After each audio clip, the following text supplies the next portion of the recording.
Good evening, everyone. A very warm welcome to 12th event in the Estonishing Evenings series of events entitled Is Climate Change a Threat to Estonia? Just a few words about Estonishing Evenings, those of you who haven't been here before.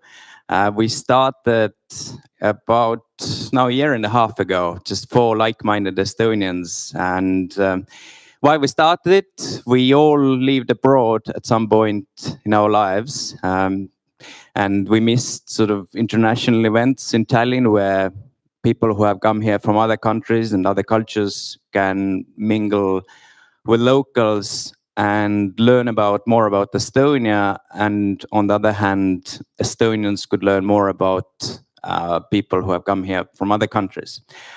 We have touched many subjects before about Estonian working culture, religion, even gender issues, diversity, Estonian-Russian community, and all the topics concerned to that. And tonight, we are talking about the environment and Estonian nature. If you're looking outside now, it doesn't look like the global warming is threatening us. But we will discuss all that tonight. My name is Silver Tamber, and I'm your host tonight here. But we have invited here 4 distinguished guests. Mattias Turovski, Mikkel Kangur, Joonas Plaan, and Grete Aro. What is different tonight is that if usually we start with one presentation and then followed by panel discussion, tonight we will have 4 short presentations. So they all will give a little presentation, about 15 minutes, talking about different topics concerned to climate change and how that will threaten Estonia, whether Estonia is having an impact on global climate change, and also what is the general situation here in Estonia concerning our nature and environment. So all those topics. You can, but basically we will do 4 presentations, then we will have a short break, and after break we'll continue with a panel discussion and Q&A session. So you can ask questions, you can also make counter arguments if you like. It's not that everyone needs to agree on everything. If you want to argue about it, this is a good chance to argue. You can also ask questions through Slido. So if you go to slido.com and then you enter, let me just get this code. All right, the event code is #4897. If you enter that code to Slido, you can ask questions from there. But obviously you can do that verbally afterwards. But I'm very glad to welcome our first presenter. And first presenter is Mattias Turovski. He will give an overview of global climate change and its causes. He is an environmental educator from Tallinn.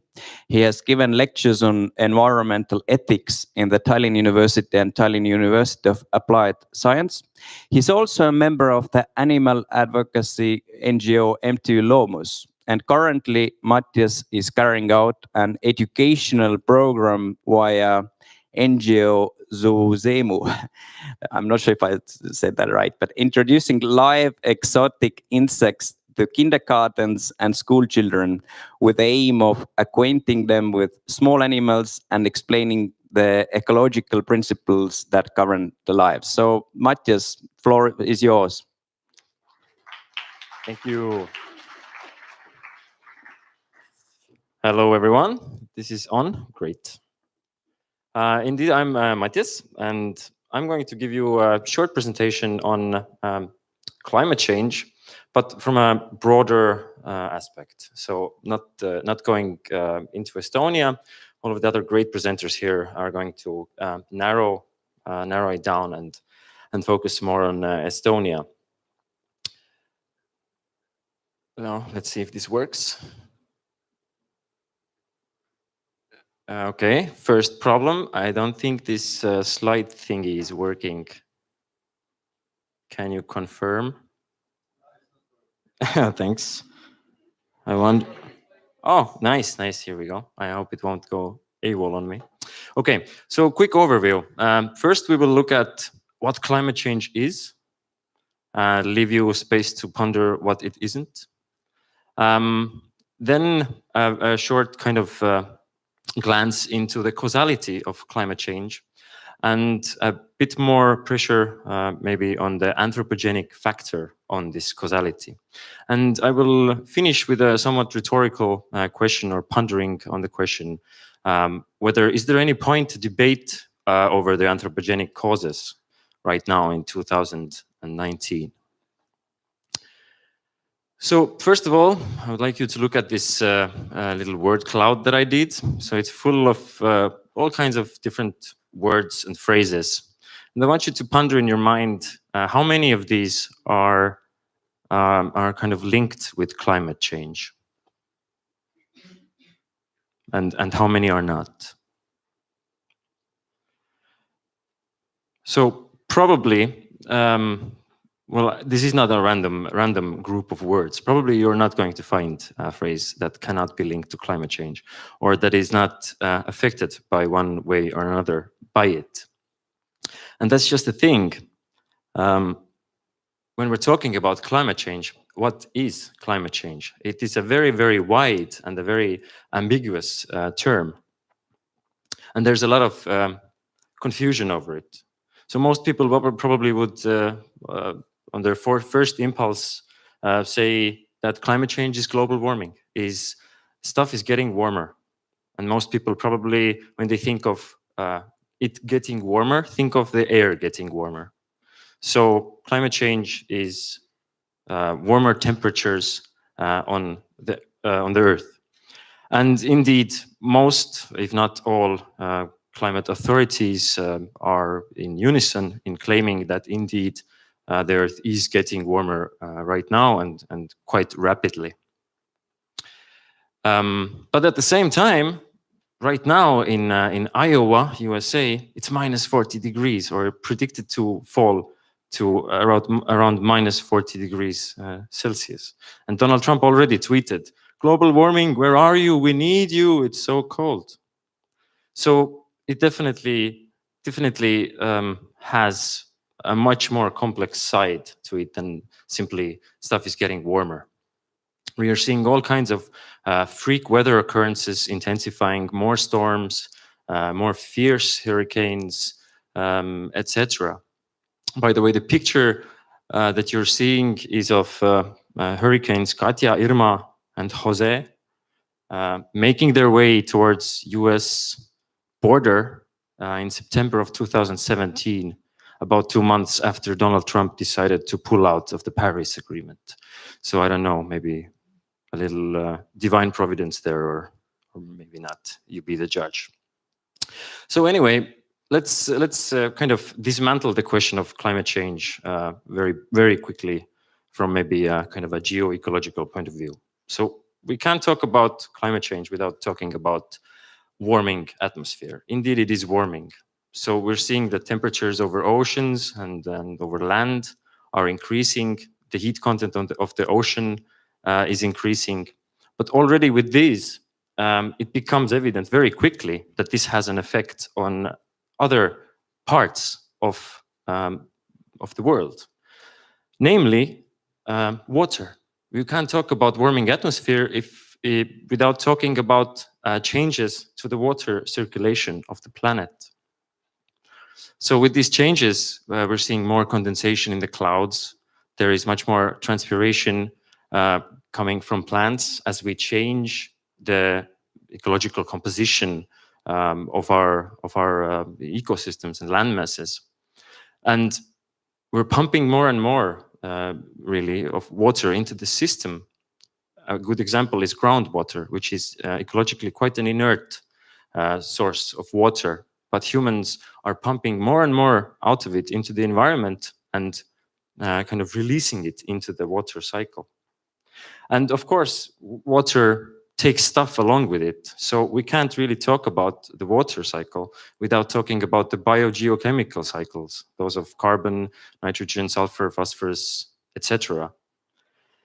And these all have an effect. So when change happens in some part of this global system that we could kind of generally call the environment, then this change kind of reverberates into basically all other parts, all other circulations are affected by it. And since the chief regulators of these biogeochemical cycles are the ecosystems of this planet, then we obviously cannot talk about climate change without talking about vast ecospheric changes to the planet. So the picture there shows a prediction by the University of Southampton made a few years ago about the vulnerability of ecosystems to climate change or by cause of climate change in the 21st century. So red means that there is a very, very high confidence of great vulnerability ahead. As you can see, Europe is basically all red, as there is only about 4% of Europe's total area that is being conserved right now and untouched of intensive human activity. The point that I'm trying to make here is that climate change is environmental change, that we cannot look at them separately from each other. And while there are still raging debates over whether humans are causing major changes to the Earth's climate, I think it's quite certain that there is a consensus on humans making environmental changes to the planet. So what are causing all these changes? Well, definitely there are natural causes, and there have always been, and the climate has been changing throughout the history of the Earth due to these natural causes. So you can talk about the changes of sun activity or Milankovitch cycles, volcanic eruptions, or even meteorites plummeting on Earth. But what sets them apart, firstly, from anthropogenic causes is that these natural causes tend to be cyclical. So they follow kind of a sinusoid. The activity of the sun at times intensifies and then it alleviates. And they change gradually, with more time generally than with what we're seeing now with anthropogenic changes. But anthropogenic causes are like a freight train, and the freight train that is getting faster and faster. And so it's like we're seeing like a wave of human activities that are having an adverse effect on the ecosphere as a whole. And I think one of the chief ways that this is illustrated is by global terraforming. So as of today, we can say with great confidence that only about 25% of the terrestrial land of planet Earth is untouched or virtually untouched by intensive human activity. And I must say intensive, because there is definitely also not a single square meter of land on Earth on which you could not see human activity. But roughly a quarter of it is still kind of the land of the wild. And in oceans, this number is about 13%. Just 13% of oceans are untouched by intensive human activities. In the last 100 years, the human population has increased about 4 times. And in the same time, we have doubled our arable farmland. We have increased our water use by 8 times. It's about 4 trillion tons of fresh water yearly now. By the way, this is about as much as the whole of humanity would need as drinking water for 400 years. And our energy use has skyrocketed to 16 times of a century ago. One more number, perhaps in the same time, even though that our population has increased so much, at the same time, we're consuming almost 40 times as much goods as we were 100 years ago. In the last 50 years, 60% of vertebrate populations on this planet, and we're not talking about humans, we're not talking about livestock, chickens, we're talking about wild animals, have simply vanished. And right now scientists are talking about and very, very, very seriously contemplating, dare I say, hysteria about the fact that the insects, one of the most critically important trophic levels of terrestrial ecosystems, are just facing an absolutely unfathomable collapse. We're seeing collapses ranging from 70 to 90, 98% loss of crawling insect populations in some ecosystems. And these are all ecosystems that regulate these great cycles that I mentioned, that kind of are at the very core of what make out, I could say, the life enabling, life support systems of this planet. So if we would look, well, right now it's very dark, but if we would look out the window and imagine a world without life, then what we would see, what would we see? Well, probably there would be no forests, there would be no trees, there would be no snow falling, but there would be no soil. There would be probably no lakes, much fewer mountains even. There would be no clouds. Without life, this planet would be, well, kind of like Mars, maybe a bit more grim.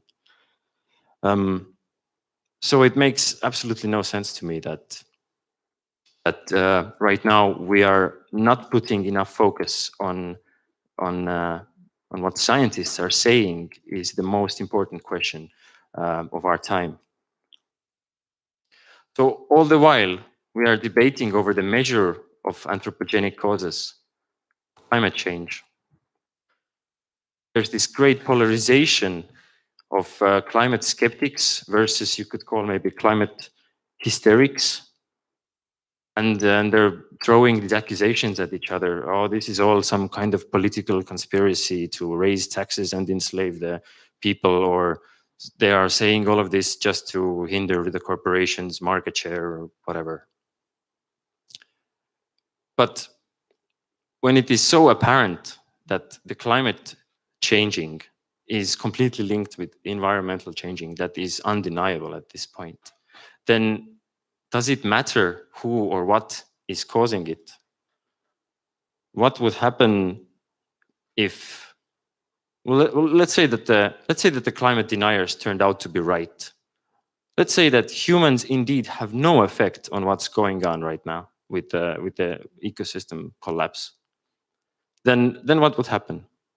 Well, isn't this the kind of prime nihilism in its core? So if we think about that, the chances of mitigating any kind of damage that we have done would be mute, zero. So we better hope at this point that the scientists, the 90+% consensus of scientists are right. And in saying that humans affect climate and environmental change on a large degree, because that in turn translates to there is something we can do about it. So before I end, I already said this, but I will say it again, that we're well past the point of debating climate change. Right now, it is time for action. It is not time for accusations. And it is a time of very, very unique challenges, because humanity has never faced a challenge like this. But it is not only a challenge, it also presents with itself an opportunity, because I think every challenge is also an opportunity. And it's an opportunity to cooperate. It's an opportunity to look beyond our differences and our ideologies. I'm sure that if we really think about it, that then there are many, many more aspects about life that unify every single human being on this planet than there are arguments to divide us. So, yeah, maybe a bit idealistic, but we need to really, really increase our cooperation on this question. And I have hope. I want to end with hope, as is the custom, I believe, in these cataclysmic presentations. I have hope because humans throughout history are very, very adept at self-preservation, at self-defense from a perceived enemy or threat. So what we need to do is realize that the whole of humanity is facing a single threat, and it is facing it together. I mean, just look at the technological prowess of and innovation and creativity that humans are putting into military technology and evolving our military prowess. So if we took this innovation and creativity and changed it to address what truly is the greatest threat, maybe a challenge to humanity, then I believe that we can solve this. Thank you.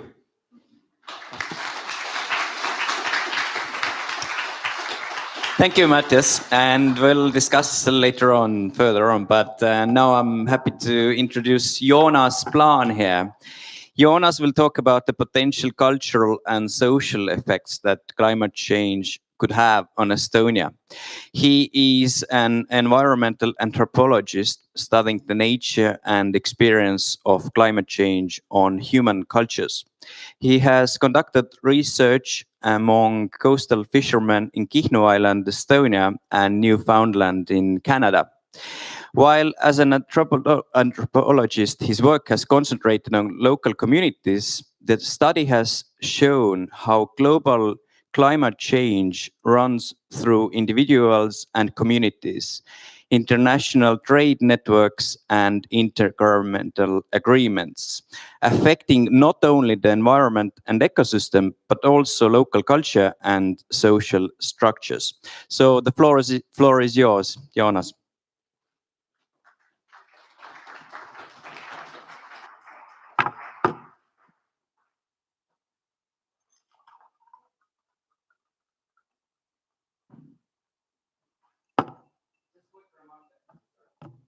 Just quick reminder again about Slido as well. If you go to slido.com and enter the code, which is hashtag 4897, you can already ask questions, which we'll answer later on. Thank you. Thank you, Silver, and thank you, Matthias, for this presentation. My name is then Joonas Plaan. I'm an environmental anthropologist, lecturer in anthropology in Tallinn University, and probably after this presentation, I'm known as the Potato Man. In 2018, Estonia enjoyed the summer of the century.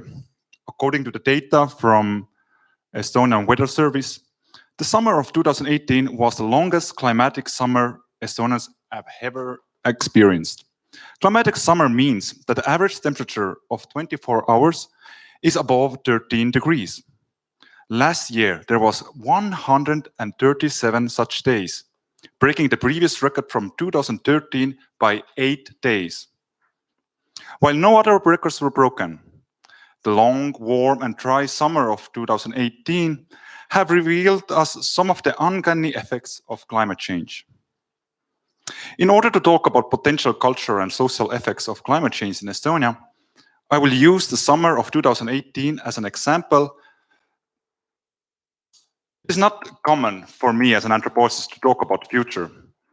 In broad terms, the science of anthropology, while embracing an enormous range of topics and approaches, deals with an issue of how we think about us as humans living in a society. In other words, anthropologists ask, what is to be a human? How do we come to be as we are? What do we have in common as human beings? And what ways do we differ from one place, time, or cultural setting to another?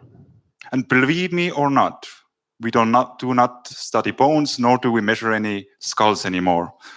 Quite often, our study subjects actually lives in Western society and not anymore in somewhere exotic tribe in the middle of jungle. Anthropologists have shown that understanding human beings in society is not simply about studying local communities, but also about studying national and international policies, transnational economics and global scientific discourses, and the transmission of knowledge. The summer of 2018 gives an excellent opportunity to think about the potential effects of climate change, not only to Estonians, but to wider society in general. For that, I would like to use a simple example: Estonians and potatoes. Before I will get to the potatoes, it is necessary to get one more thing clear. In general, climate is used to describe the accumulated patterns of weather in certain places, the statistics of weather. Changes in climate are perceivable only in terms of years and generations. In climatology, it is agreed that the scale of time to measure climate is 30 years. Nevertheless, climate can be also understood culturally. As an idea, climate provides an experience of stability, something that does not change in less than a generation. Weather, on the other hand, is temporary and undergoes change within hours, days, weeks, or months. For example, summer is a weather event. Therefore, people do not perceive global climate change, but rather the local aspects of environmental change, as Matthias already brought out, that are caused by climate change. The record-long summer in Estonia is then not so much an example of how climate has changed in Estonia, but a case of extreme weather that is the effect of climate change. Scientists around the world agree today that in general such extreme weather is becoming more common, whether it comes in the form of rainstorm, rainfall, or hurricane. This is the new reality. The question is, what does it mean to live in such reality? So, potatoes. Raise your hand, it's hard to see from here, but raise your hand who does not eat potato. 2 people. Can I ask, why don't you eat potato?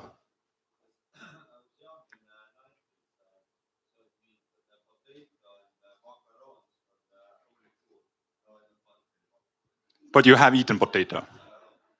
Well, I believe potato is pretty universal. Not does it show that all Estonians eat potato. There's at least 2 people, but it's still part of our culture.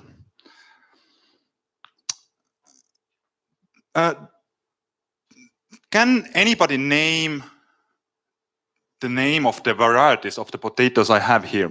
These are all potatoes. They have been grown in Estonia, breeded especially for Estonian climate and soil. So anyone, maybe any Estonians can name any? Yeah. Ja täiesti õige vastus tuli kohe ära. Üks on tõesti Laura ja see on see, mis mul siin kõige ülemine on. Kas keegi oskab veel midagi nimetada? Can somebody name any more, any other? No. No. Well, this used to be a common knowledge. I remember from my childhood how potatoes in our basement were divided into groups according to varieties, which are good for frying, boiling, or baking. For example, this one is really good for frying. My grandmother has her own preferences and grew only potatoes that were good for boiling.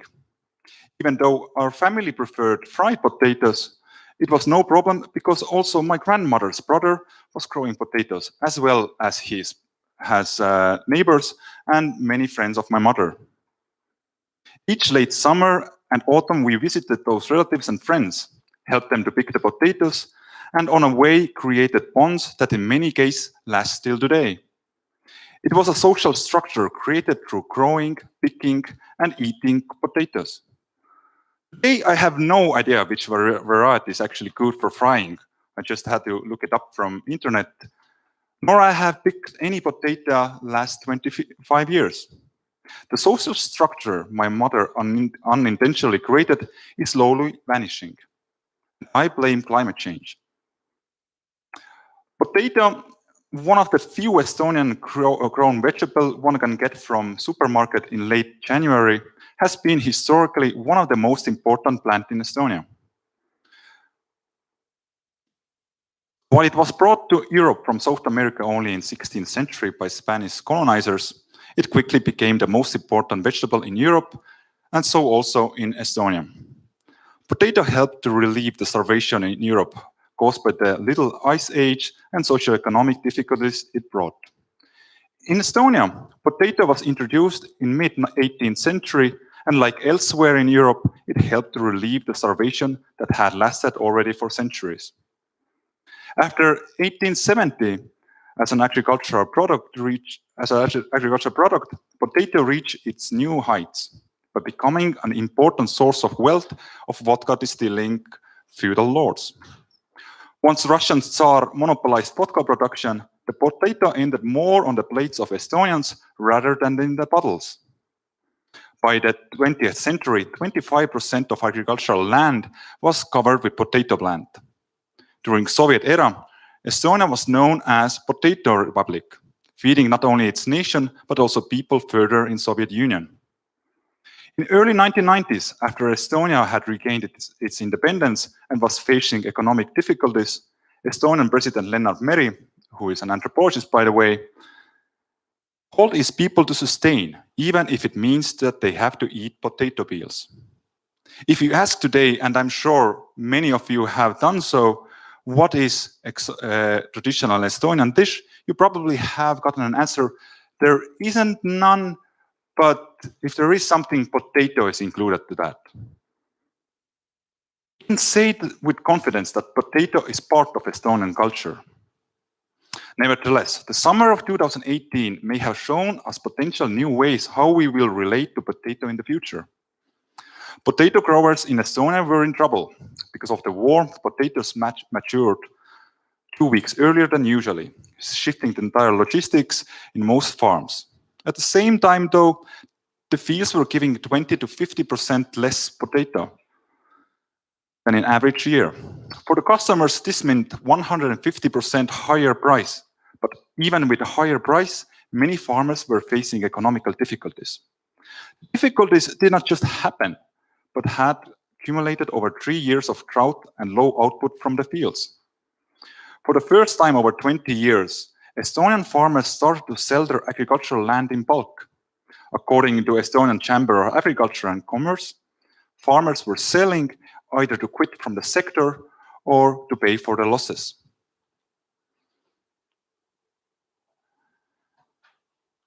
Where there is tragedy, there are also opportunities. Many large-scale farmers used the situation and started to buy the land, usually offering 20% less from the market price. As a result, in 2019, there will be less small-scale farmers in Estonia than ever. Most of the potato will be imported. Rest is grown in large-scale farms, highly technological, well-capitalized. These farms, while large in area, hire less people than small farms. The production is highly automated and slowly becoming separated from most Estonians. In this process, grandmother's potato fields become replaced with bags of potatoes from Latvia, for example, where turnover tax is lower than in Estonia. Related to that, the potato consumption and production is showing decline. Since 1996, the consumption has declined from 140 kilograms per household to 38 kilograms in 2016. While the amount of imported potato has slowly increased, the biggest decline has been in consumption of potato that has been grown by ourselves. By large, most of the potato we eat, we get from a store. It is yet less studied, but the hypothesis is that the less we grow potatoes with our own hands, the less we consume it, and the less we feel connected with the plant and food being consumed. And the trend is not showing anything positive. According to a recent study, the relative impact of climate change on potato production by 2055 in Estonia shows minus 50 to minus 5% change in yields, more declining in central Estonia and less in western Estonia. Does that mean that in future potato becomes a less consumed imported vegetable? Hence, will potato become something part of past, traditional, yet only celebrated on special occasions? Will potato lose its importance in Estonian culture as seal meat has done so in Kihnu culture, for example? On the other hand, climate change may present also opportunities.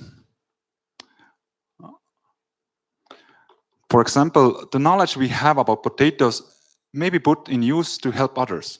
Experienced plant biologist Viive Rosenberg is today in Kenya developing a method to grow potato in warm and dry climate. She hopes that her method will help Kenyans to strengthen their food security and come out from poverty, as potato has done so centuries ago in Europe. Is then exporting the knowledge of growing potato also a way how to export our culture? Climate change is not only changes in climate, nor also not only in environment. It is everything change. It is not only that we grow and eat less potato, but we see much wider change in food culture. Longer and warmer summers present opportunities hard to understand yet, but already today we can see the effects of warmer and longer summer in our agriculture. We are seeing how Brezhnev's dream to grow corn industrially in Estonia is finally taking shape in the face of global warming. In the last decade, the potato fields of central Estonia are slowly replaced with cornfields, a sight that was 10 years ago seen only in American movies. Grape growers in Estonia were celebrating their best harvest in history after the long summer of 2018, saying that the long summer is more suitable for the plants, more common in warmer climates. These are just few examples from human-created environments, but similar processes are going also in nature.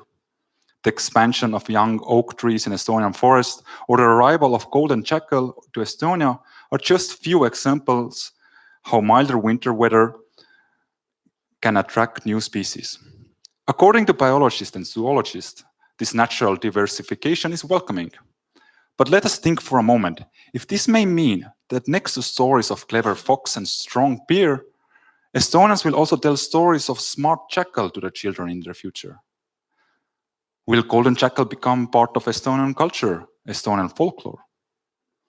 Altogether, I have presented here a very simplified story of how climate change has and may potentially change Estonians' relationship with the environment in the future.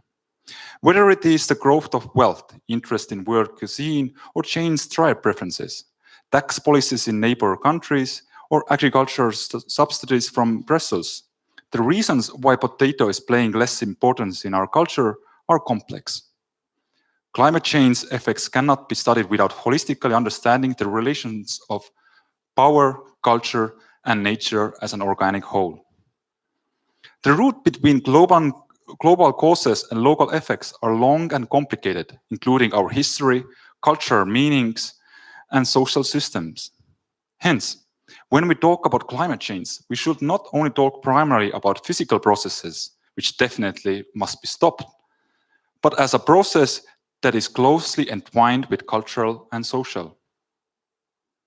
In the end, so what if we eat less potatoes? As long as the summers are warm, who cares about them? Although we enjoyed the best summer of all times last year, I doubt that many of us were thinking how this warm summer will impact our culture, behavior, and social habits, like food choices, for example. Eating less potatoes does not make us less Estonian, but it definitely has shaped our culture and who we are today. Maybe then, and this is one idea I would like for you to take with you today. It is worth to think what we eat today and how will this shape us as humans in 20 years. Thank you.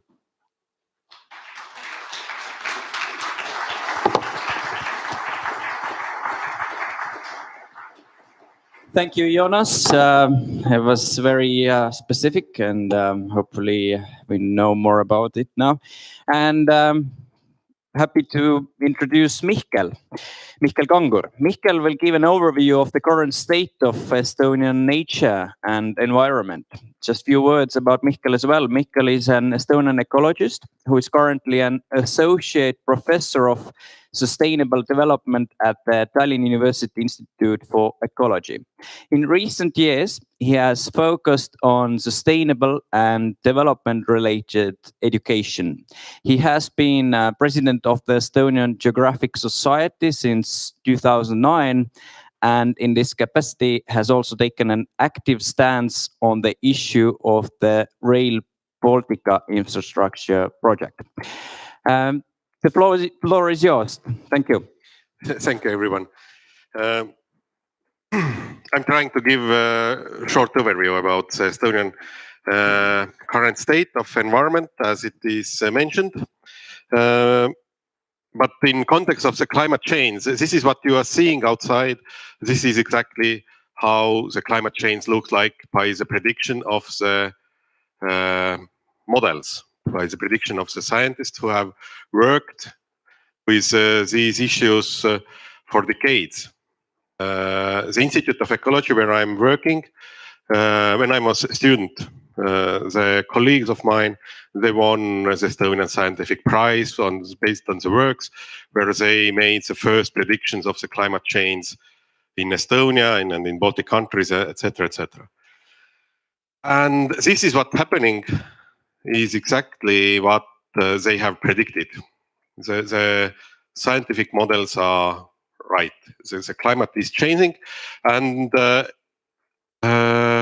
from the perspective of my own studies, I have studied the vegetation history of Estonia, and I can see from my data that the climate has always changed. It is nothing new. It is changing.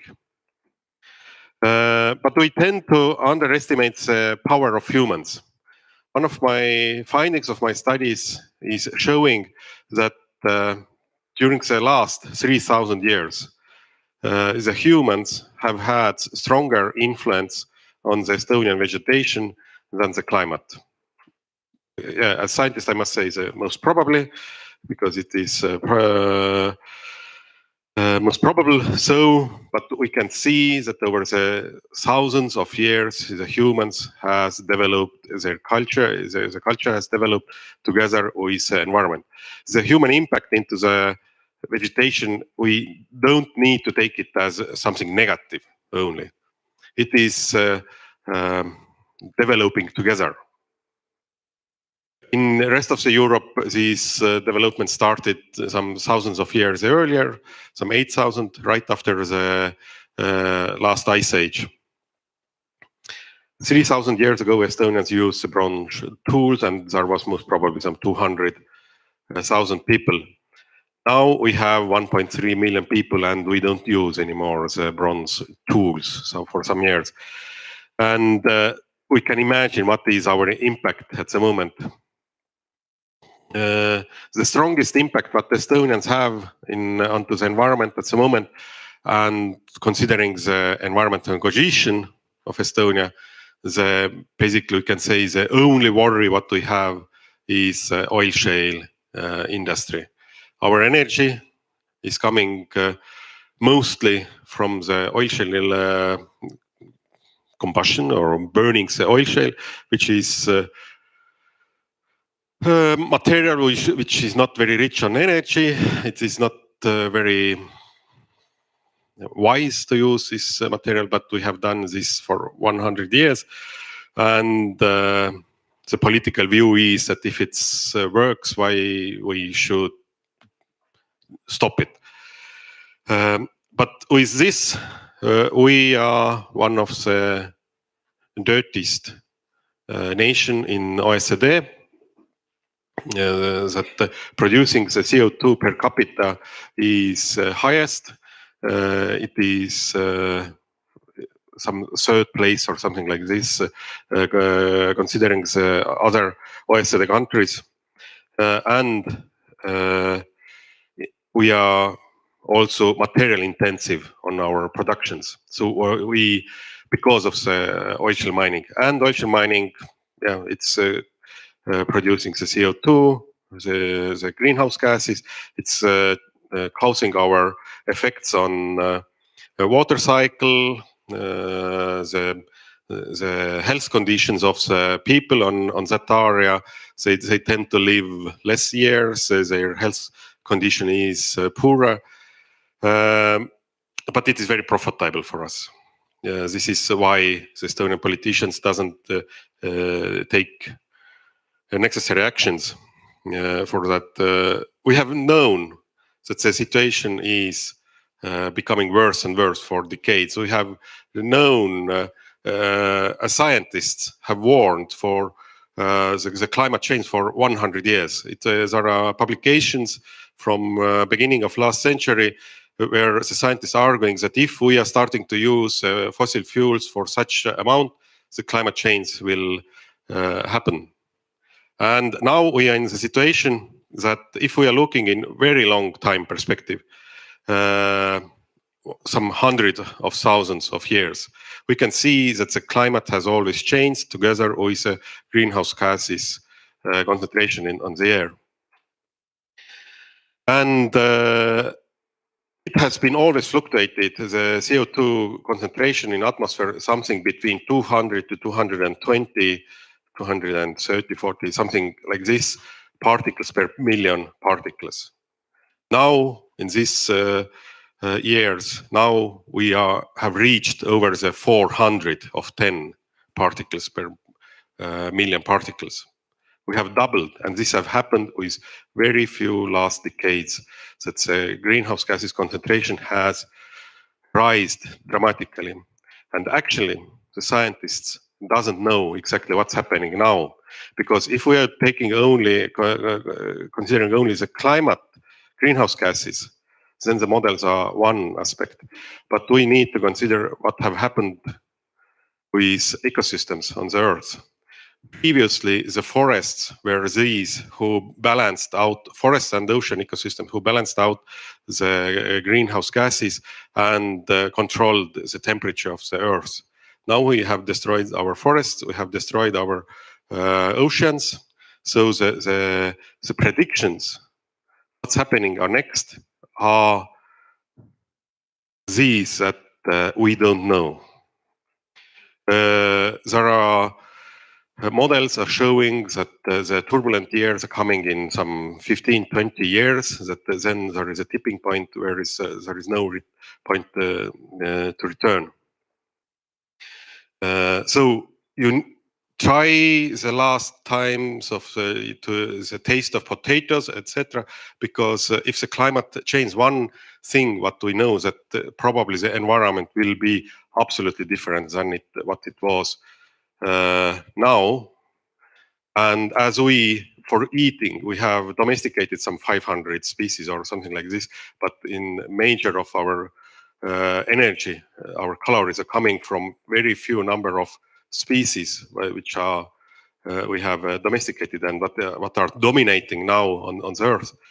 The environmental conditions are not favorable for them, most probably anymore after this dipping point.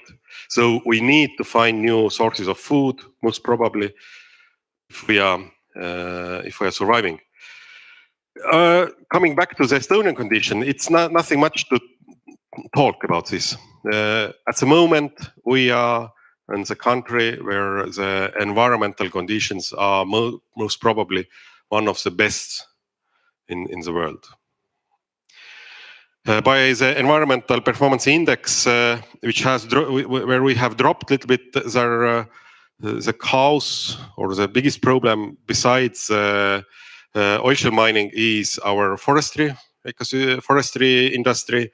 That's clear cuttings, massive clear cuttings, what is a major way of forest maintenance, has caused dramatic loss of our forest ecosystems and related species.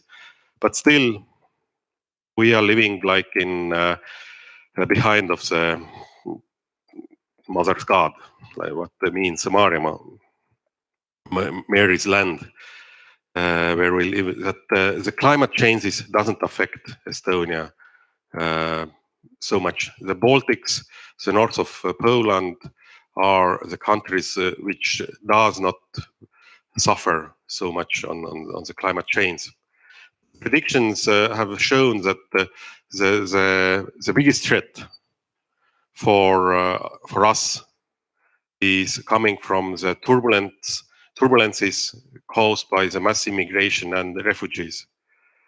That's a political influences on our society are much greater than the climate change itself. We can see that the climate will change, so that we have in winters a few weeks with very cold winters. We have more storms. Storminess has increased in winter time, which affects a little bit the infrastructure built onto the seashores. And in summer times, the temperature will rise, or will be more heat waves. This may cause some deaths in our people. But considering what's happening in the rest of the world, it is basically nothing. So we live one of the most best country at all. But this has caused us that we are living like in trap. For Estonians, it is quite hard to understand then what's a worry about the climate change, because we don't see it. We don't see it, how it affects us. We are stubborn to take any actions to take care of the climate change. We still continue to use oil shale minings, oil shale industry, because it is so profitable for us, and there are social issues related with this, etc., etc. We can hear it from the politicians every year that we must move over from the oil shale to something else, but we can't do it right now. We need to talk about this, and so on. It continues and continues, because we don't see the threats of the environmental changes, and our environment is so safe. We don't have any threats from the environment comparing to the rest of the world in average. So we can say that the biggest threat for Estonians is the stupidity of the Estonians themselves, that we are very well educated people, one of the best educated people in the world, according to the PISA tests. We are very well informed. Several studies, Eurostat has shown, we are very well informed all about the environmental issues, about the environmental conditions of Estonia, etc., etc., etc. But why we don't act accordingly? This will talk Grete now after me. Thank you. Thank you, Mikkel. So I'm happy to welcome here our last presenter tonight, Grete Aro. And Grete will talk about the aspects that impact and influence environmental behavior. Grete is an educational psychologist working as a researcher in Tallinn University. Her main research and teaching focus are different aspects of learning. Her side interest is environmental psychology and pro-environmental behavior. Thank you. Thank you. Thank you for having me. Yes, my topic is how being a human is actually a threat to this environment we want to live in. And when you think of it, we have discussed many topics outside of us, and maybe now it's time to turn to think of what's inside of us and what's affecting our behavior, what we choose to do on daily basis, and also what kind of political representatives we tend to choose. And scientists have studied, I think, about 50 years already, what kind of candidates in our heads, in our behavior, can be the reasons for the not so sustainable behavior. And there are so many ideas being scientists, more social psychologists, have studied values and norms and attitudes and also knowledge. And actually, there isn't so good. There isn't so good agreement upon what's really important, why we behave not in a way that's wise. And maybe when you think of it, why we do that, why our behavior had led us into the edge of ecological and climate catastrophe. What do you think? Why? What's in you? What kind of traits? What kind of attributes? Greed, laziness, yes. Absolutely, yeah. Sorry? A separation of what from what? Okay, yeah. So there are actually, you have many ideas of it. But when I put it that way, Matthias told you about a water cycle and another cycle probably. And you had, you used the term biogeochemical cycle. Was it like this? Yes. When I ask how many of you, when you do your behavioral choices, like when you choose how to, what kind of transportation you use, how you consume stuff, and so on, how many of you rise into your working memory? Working memory is like your mental desktop. The idea and the details of this geochemical cycle. You think about it when you're like shopping? Not so much, yes. And actually, I'm not so fascinated of social psychologists. I like more cognitive psychologists and neuroscientists who study how our brain works. And actually, our behavior is pretty much related to our brain. And to put it really simply, the world we are living in has systemic nature. One of those systems you described, everybody are describing world in a systemic way. But our thinking is linear. It's not situated to understanding systemic things. It's not spontaneous way of thinking to nobody. So we want to think in causal relationships. We want to understand really simple and linear principles, but we are not able, without specific training, to understand things that aren't that simple. So when the way of our thinking doesn't reflect actually the world we're living in, but our thinking actually reflects more our cognitive capabilities, then we cannot do right decisions, because our decisions... Yes, you have a question? Yes, sure, please.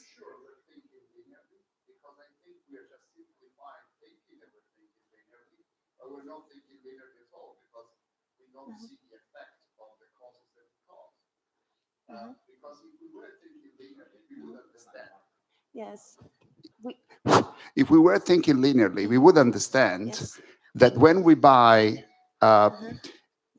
one time using containers, plastic containers in the supermarket, and don't reuse it, every day, everybody, 365 containers per day, per year, per person, multiplied by millions of people, then we shouldn't be surprised that we have a big chunk of the Pacific Ocean covered in plastic, because it's obvious.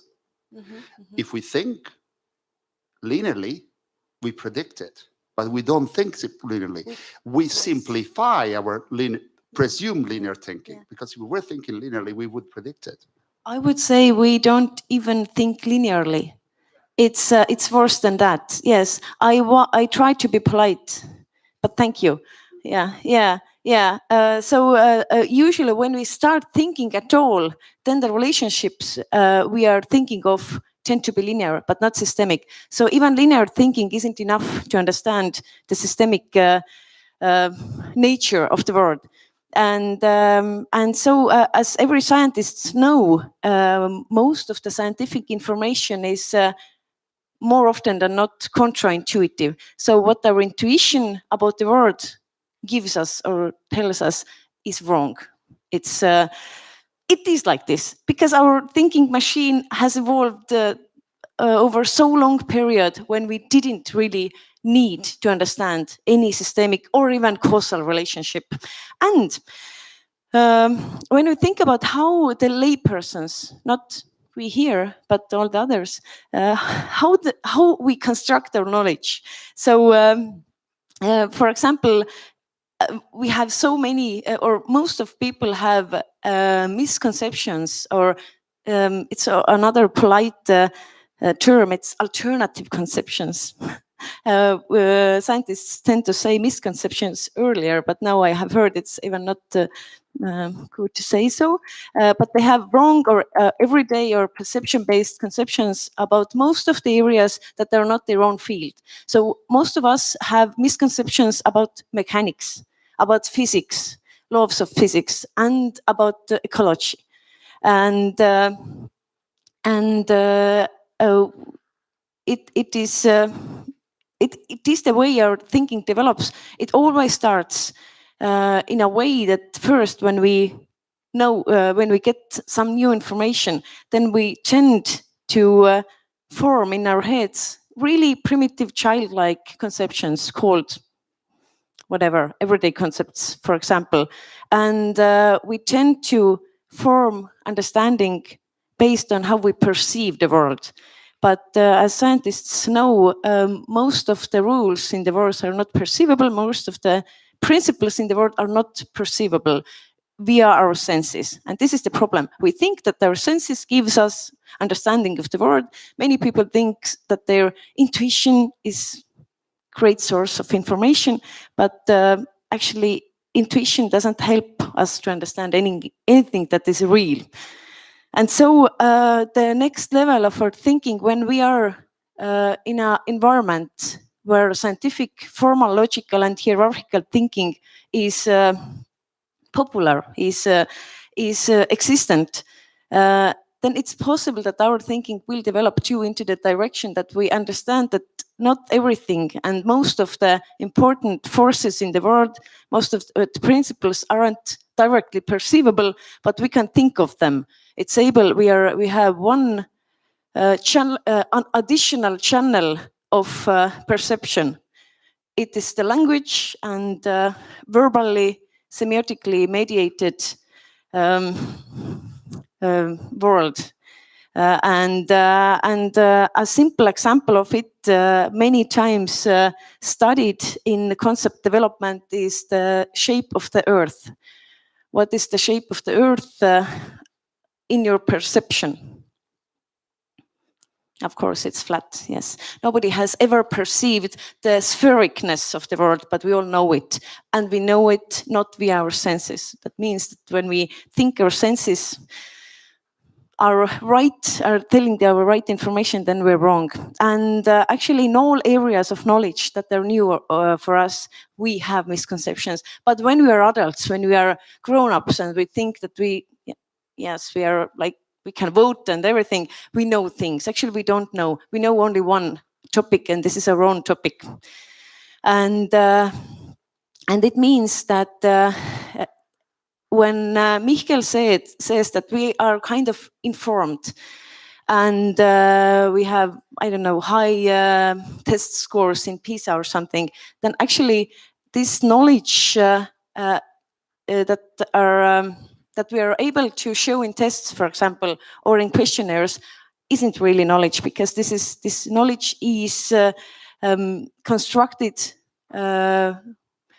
It doesn't have the scientific structure. It's learned as a verbalisms. Mostly we talk about verbalisms when children use terms or concepts they don't really understand. And I think we as adults use a lot of verbalisms when we talk about ecological principles. We can use them and we can give right answers to the tests, but the understanding about, for example, water cycle or some other ecological principle, when we don't know it and we haven't internalized it, then we are not able to rise it into our working memory, into our mental desktop in the moment we are doing the choices. And actually what's really stunning in the study, how much time I have, because I'm really bad in. Okay, very good, thank you. And what's really cool in neuroscientific studies, for example, in London, they have a great group and one scientist called Dennis Marshall made a really wonderful summary of our current knowledge of why actually we are so resistant in understanding new and right scientific concepts and letting go those old based on perception concepts. And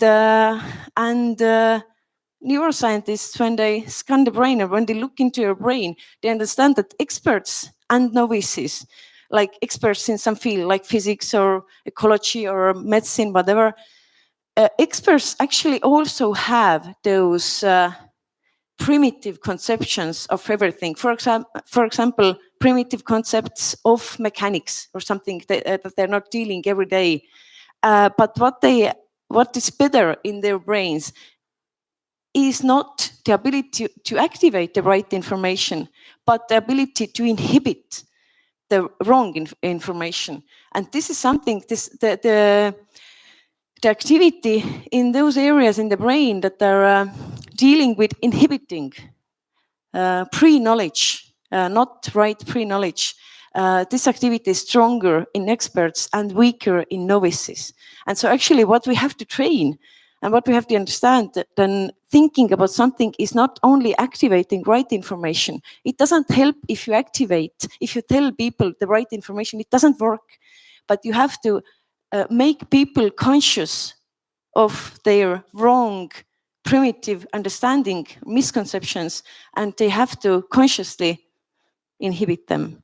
So this is actually a new sheet, I would say, in understanding conceptual development. And I think this is one way we should look when we try to change that information that comes to your mind when you do your daily choices that might be anti-environmental. So actually I have 10 more topics, but I don't have more time. We'll have some more time afterwards. Yes. During the discussion. So thank you, Grete. Just quick statistics as well. We have about 125 people here and from 19 different nationalities. And unlike usual at our events where we have about 50% are Estonians, tonight roughly about 2/3 are Estonians. So interesting. But anyway, we'll have a short break now, about 15 minutes. The bar is open and afterwards we'll continue with the discussion and you can all ask questions. Thank you.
111. Okay.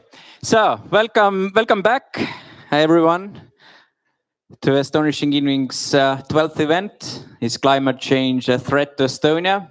Those of you who joined us during the event, we're discussing what impact does climate change have on Estonia, how does Estonia impact on that, and what is the general condition of Estonian nature and environment. And we're gonna take many questions now. You can also ask questions through Slido, slido.com.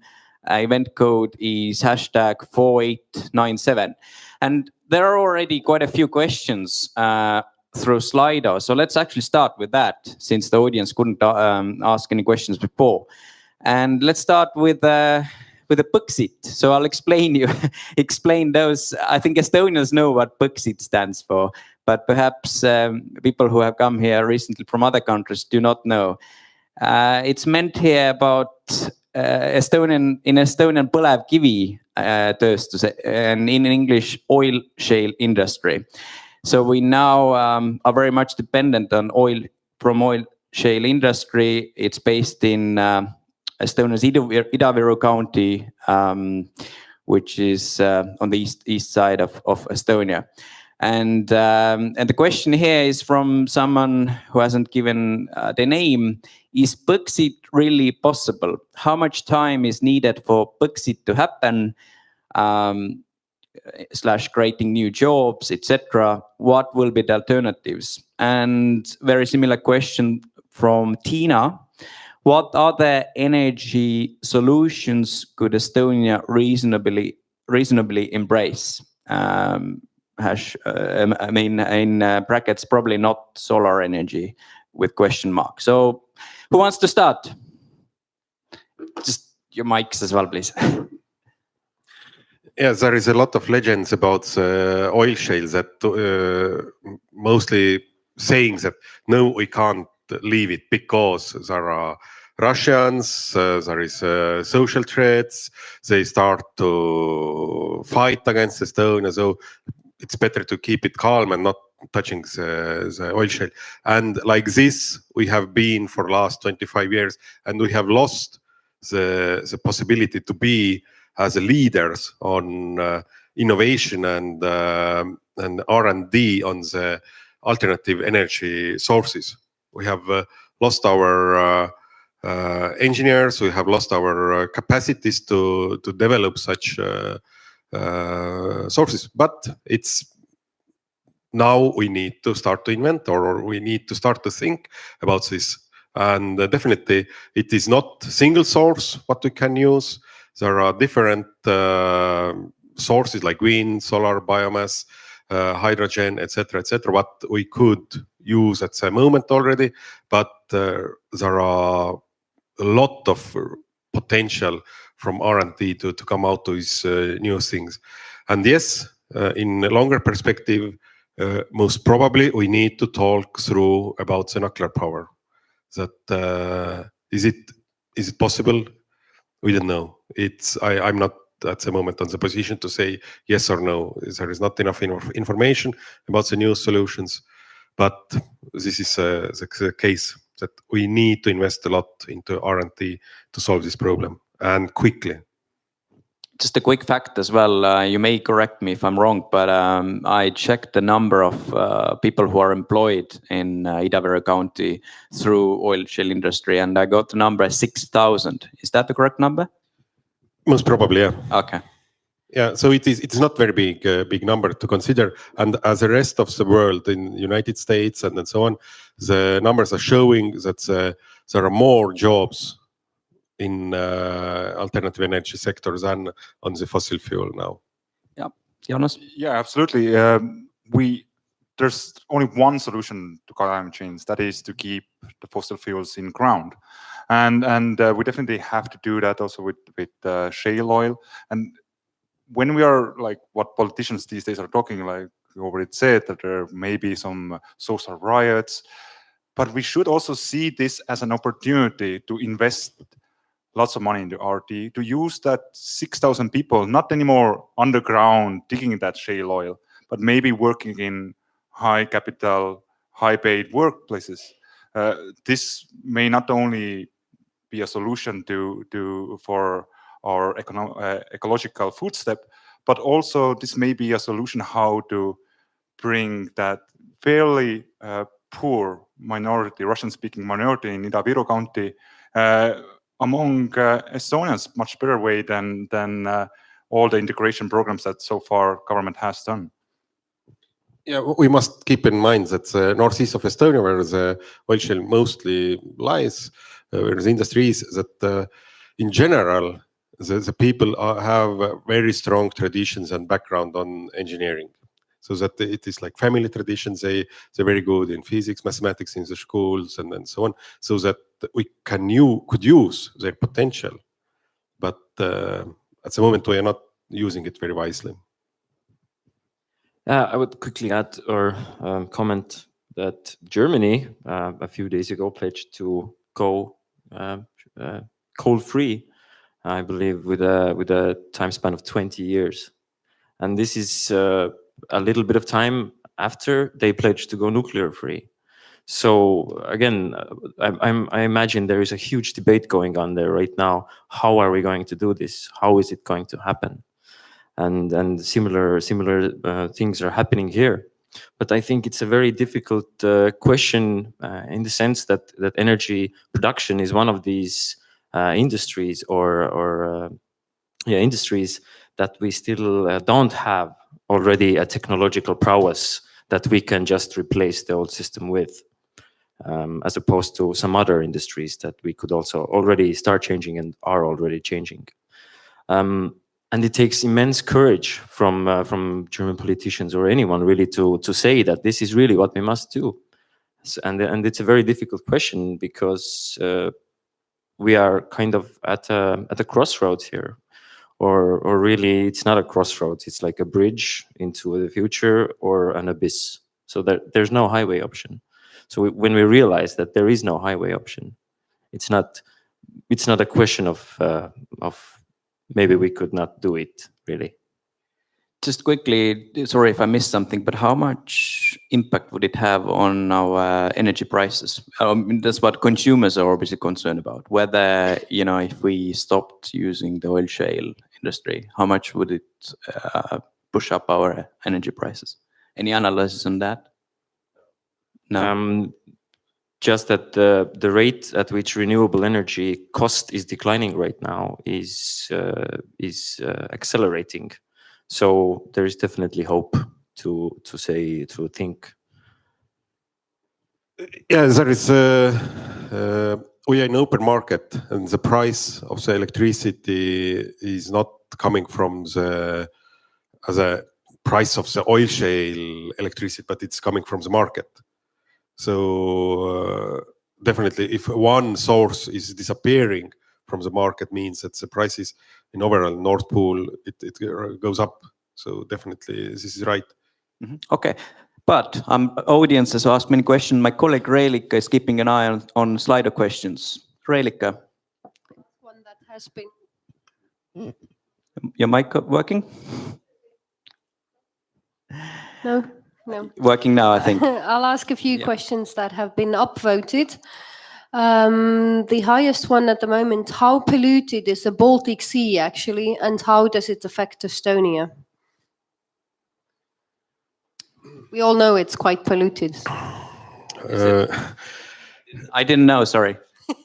I don't know how to describe it. What does it mean? It is polluted. It is Baltic Sea is one of the most polluted seas in the world, and there are the pollution coming from very, very multiple sources, and for very, very long time already.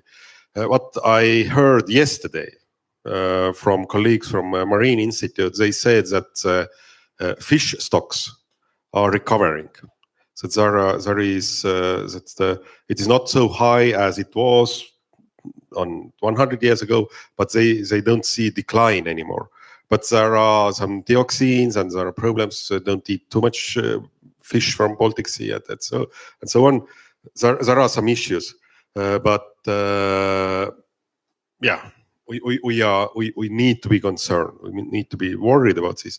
But some things are getting better as well. Yeah, just a second. Let me just give a comment and then we'll come to Yeah, you. from a few years ago, I can't remember the study where this was talked about, but a few years ago, the situation was that you could eat about 100 grams of Baltic Sea fish a week. That would be kind of considered a safe amount. Any more than that, and you are potentially threatening your organism with dioxin poisoning already. And I imagine that this number has now gotten even worse. So there are these very concrete effects already. Okay, thank you. And gentleman over there, can you just introduce, also say where you come from? So it would be interesting to everyone to hear because it's very diverse audience. I live in Estonia permanently, but I'm originally from Italy. But I lived most of my life outside of Italy. My question may sound extremely stupid, so I apologize in advance. Is there any nuclear waste in the Baltic Sea? There are different source of waste, but what you mean, the nuclear waste, you mean that some containers buried into the sea or so on? We have Estonians, we had A the Soviet submarine with this nuclear power, which is sunk and nobody has ever we don't taken know. out, something like that. We don't have any kind of information about this. Officially, we don't. I haven't heard anything about this. But we have, for example, Estonia have the heavy metals and nuclear power waste deposit pool right next to the Baltic Sea in Sillamäe, and we have the nuclear waste deposition site also in Paldiski. So they already from the Soviet time, and so thanks for the EU, it's quite well maintained at the moment. But sorry, yeah. But in related to climate change, I believe not so much the pollution, but what is happening because of the warming climate. That's probably the biggest concerns we have with the Baltic Sea. The sea is definitely getting warmer. It's losing its salinity. The species have changed. They are changing. So also the winds have become much stronger than say 50 years ago.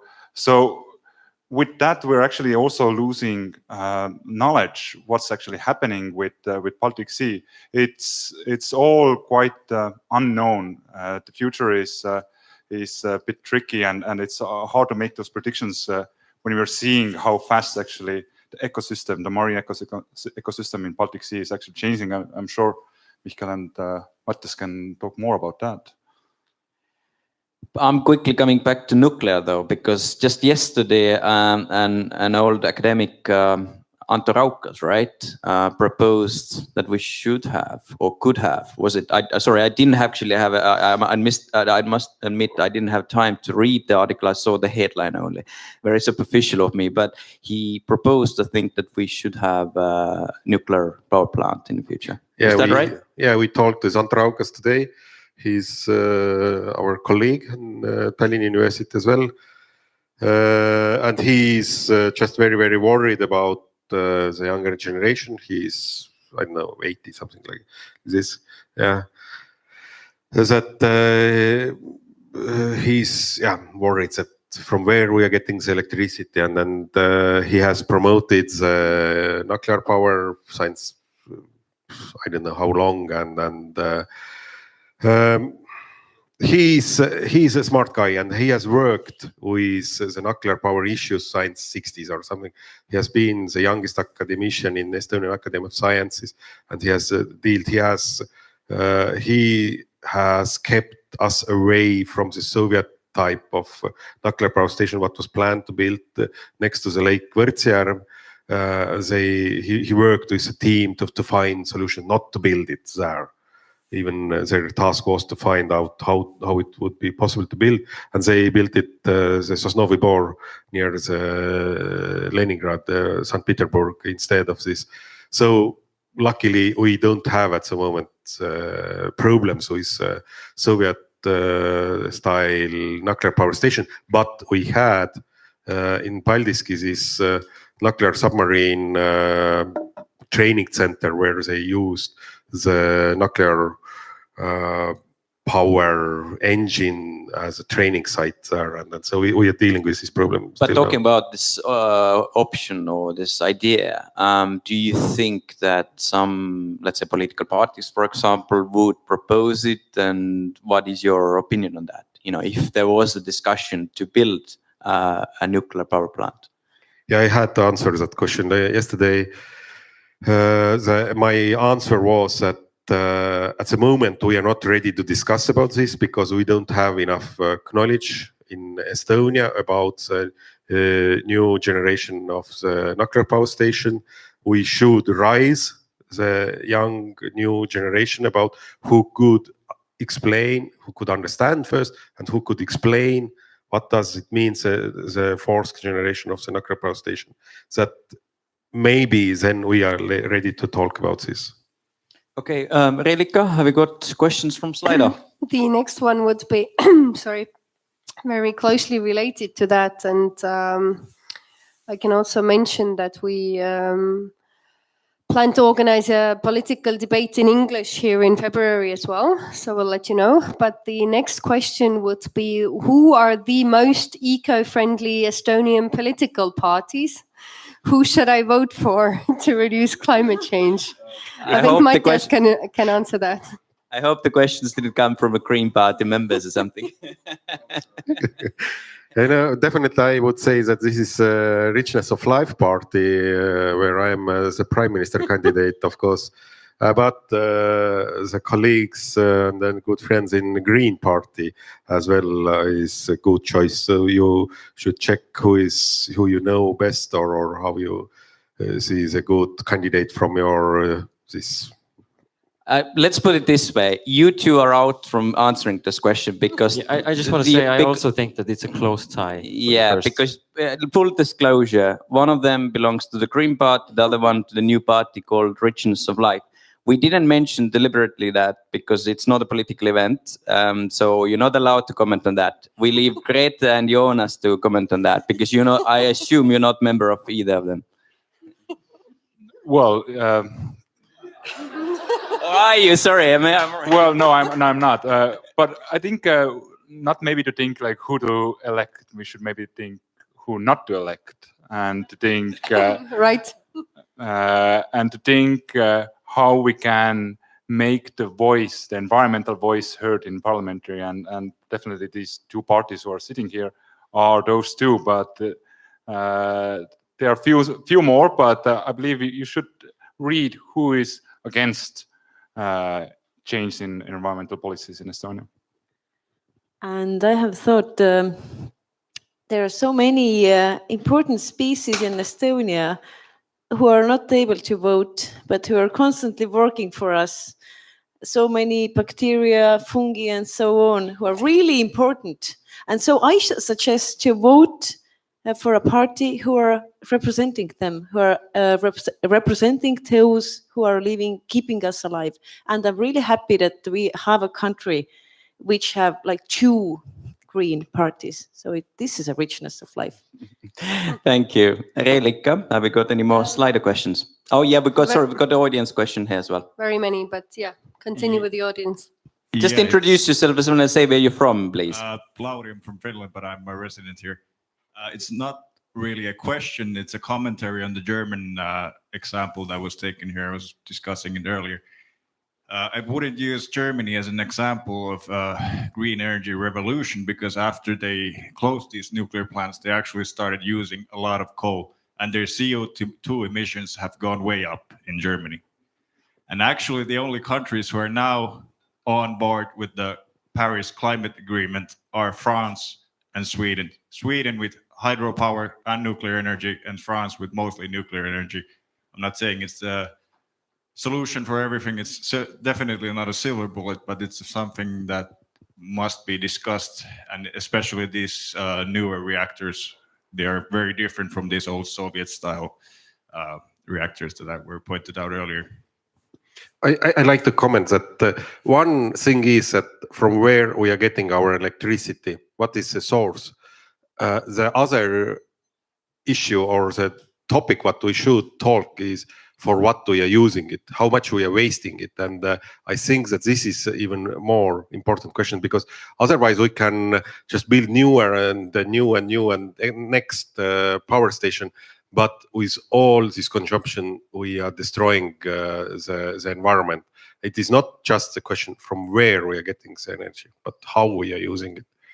I would also comment that well, this is very, very true about what you say about Germany, but I think that this call and this pledge now to try and also leave coal is still very kind of upworthy, and thinking about energy consumption, adding to what Michael said, it is time that we again inevitably have to start talking about not just how much we consume, and trying to kind of direct our actions by this indicator.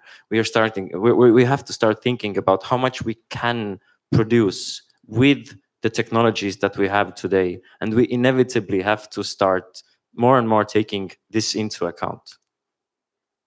Okay, anyone wants to add something to it? I would add a question very related to that. How well does Estonia meet Paris Climate Agreement requirements?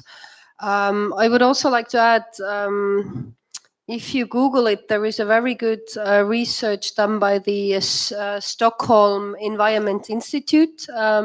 It's Tallinn branch by two Estonians. So the research or the report is in Estonian, but there is actually it's available online, whether and how Estonia is fulfilling these agreements. So you can read it yourself later, but I'll give it for you to answer as well. Well, I think the amount of renewable energy that we're right now producing is something around 20 to 30%, somewhere in that ballpark. So definitely a long way to go. But of course, the Paris Agreement is not only about carbon, it's mostly about it. But again, carbon is not only about how we produce our energy, it is also a vast number of other industries. Again, looking at how Estonia is, as mentioned before, one of the really most pristine countries nature-wise today, we have definitely a good place of starting. We have a good starting point, but this needs huge political action and national mobilization.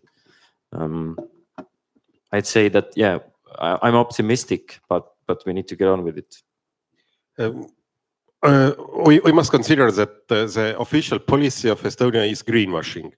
That we have met the requirements of the climate policies only because of the fact that the benchmark or the reference year of the production of the greenhouse gases is 1990.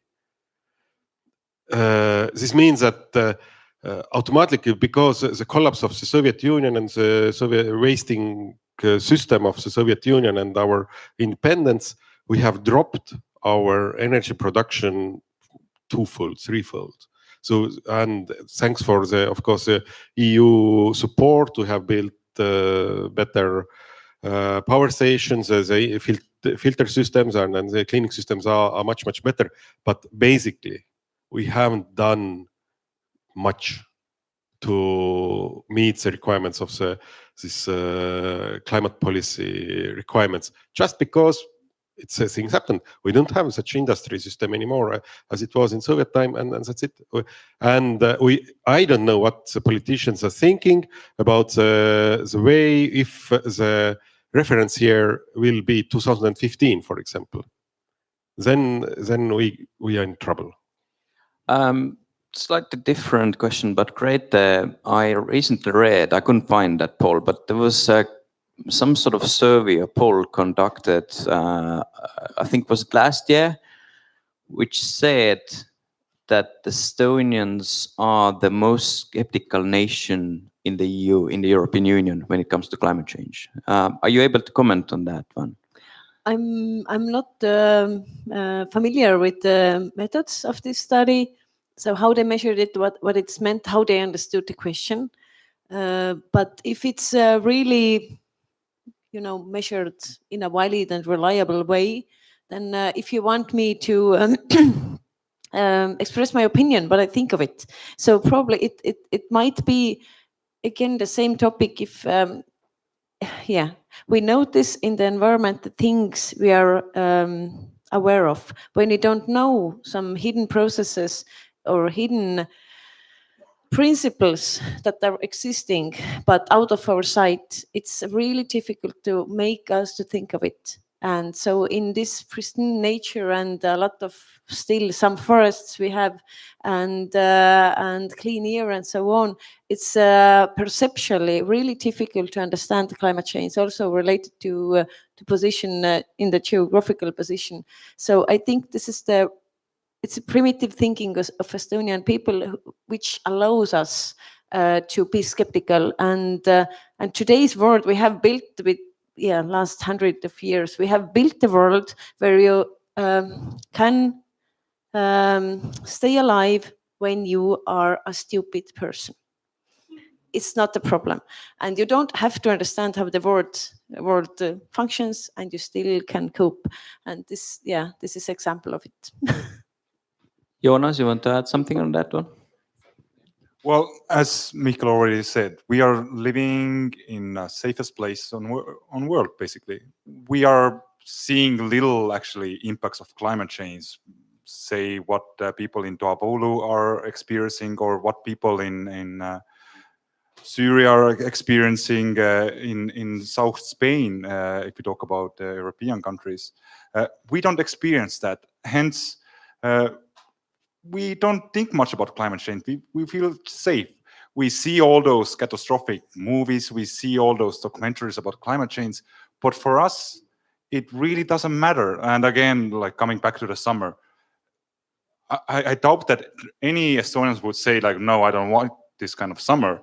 It was a good summer for most Estonians, probably.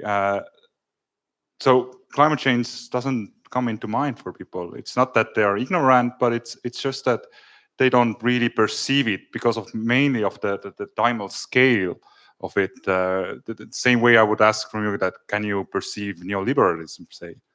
It's something that is so big, so huge, so embedded in our lives every way that actually it becomes part of our normal life.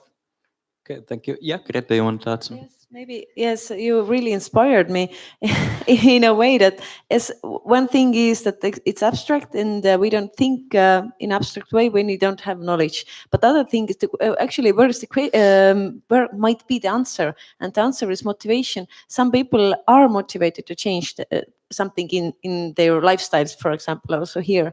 And we should ask why. And actually we can find motivation, so good quality motivation. There is one way how to raise bad quality of motivation, and this is punishments and incentives. We all know that those work until you apply them. So this is bad quality of motivation, and we have, as a society, we don't like them.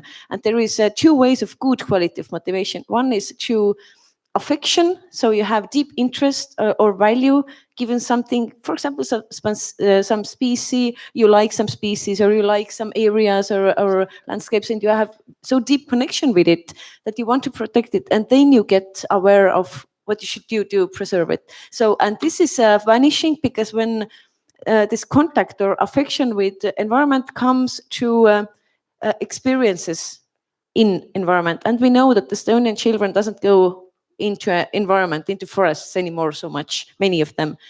And in Europe, there is no environment anymore, any natural. And the other good quality motivation is to understanding the meaning of the right behavior via my own perspective. So if you have like educators, or I don't know, people who tell you things via media, and they're able to show how this goal could be your own goal, how this behavior or task might be done your own life goal in some way, how it's related to your own goals, then it works also really extremely well, and we don't really use it.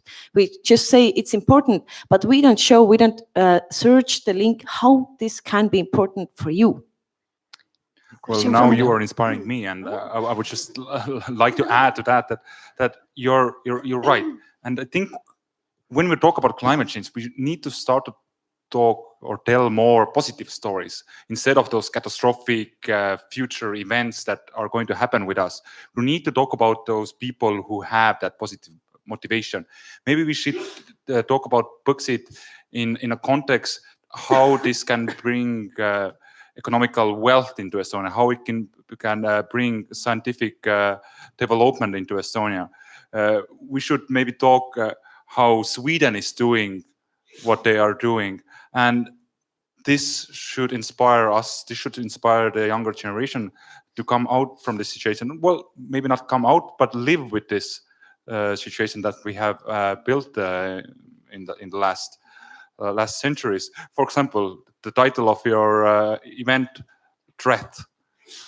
I don't think the climate change is only a threat. It can be so many other things. It can be also opportunity, for example. And actually, this is mutually inspiring.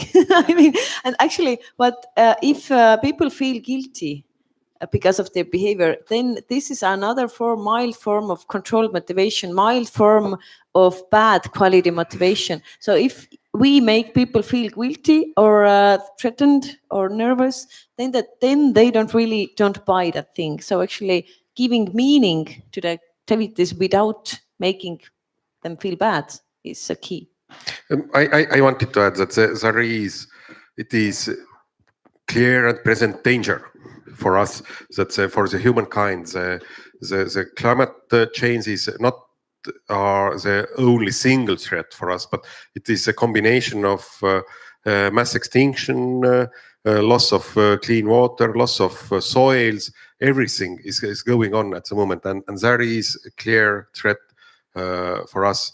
And what is the big problem is that we know that for very, very long time, the scientists have known. And in American psychologists, they have described the phenomena pre-stress or pre-traumatic stress syndrome. This means that the stress syndrome, what you are getting, because you see that the things are going very, very bad, very, very, very quickly. And you are talking about this, and you are talking, and then it is coming the president like Trump into the power, and you don't have power anymore to fight with this stupidity. And then you feel the pre-traumatic stress syndrome. And this is described syndrome in amongst American scientists, that it is a real threat. Okay, thank you. But we've got questions here. Hello, Christian from Estonia. So I'm a simple man in my own. Just a bit louder. Is the mic working? Yeah. I think so. Christian from Estonia, and I think I'm a simple person from Estonia. So, what should I do? I hear all of that. I have heard that all around the news. So, what is my next step? What I should do? I go tomorrow to work. I do what? I go to supermarket. I do what? How do I make my decisions? I choose. I don't Richest of Life or Green Party or somebody who is like for the environment. But every day, how should I react in the society? What I should do?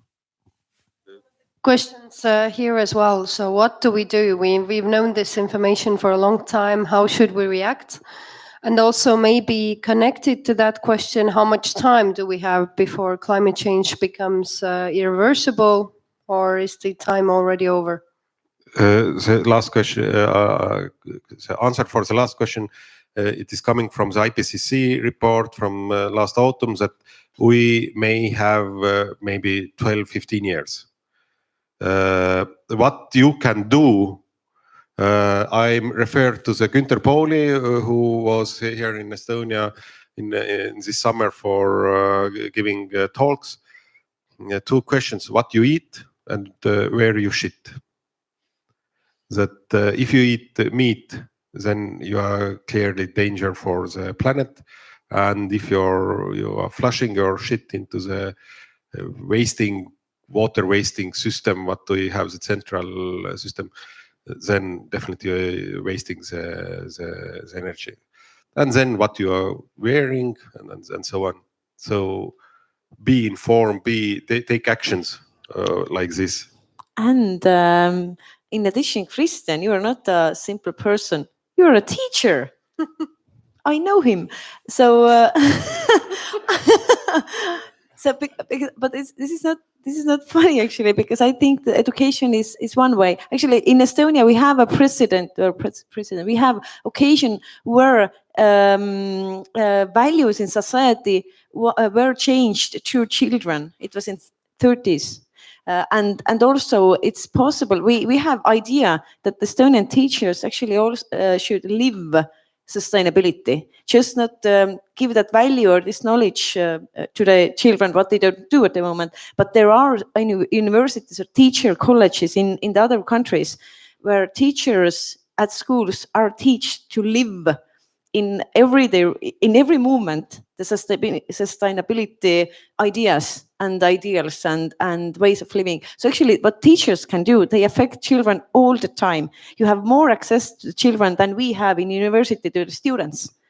You have more contact hours, and there are so many possibilities to develop their thinking toward the direction of systematic way of understanding and inhibiting wrong ideas and inhibiting wrong behaviors. So every one of you can go and work as a teachers, for example. Yeah.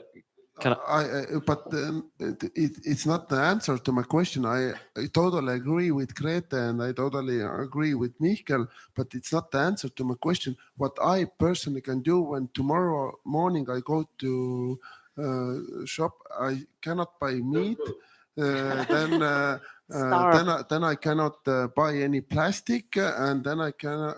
And when I try to choose from the supermarket something, and there's everything is plastic, and the packed and small packed and mega pack, and then it's like I'm like, what? And I'm a teacher, yes, I know about sustainability, yes, I know about that, but then I try to read on the products that where they are produced, and I'm like, shit, I have to go to the class, I have to teach children, I don't have any time. I take this plastic bag and then buy all the shit that I can get. And Mikkel already said stop eating meat, so that was one very specific thing. You're posing this. By the way, can I ask that question? If you're brave enough, raise your hands who are meat eaters.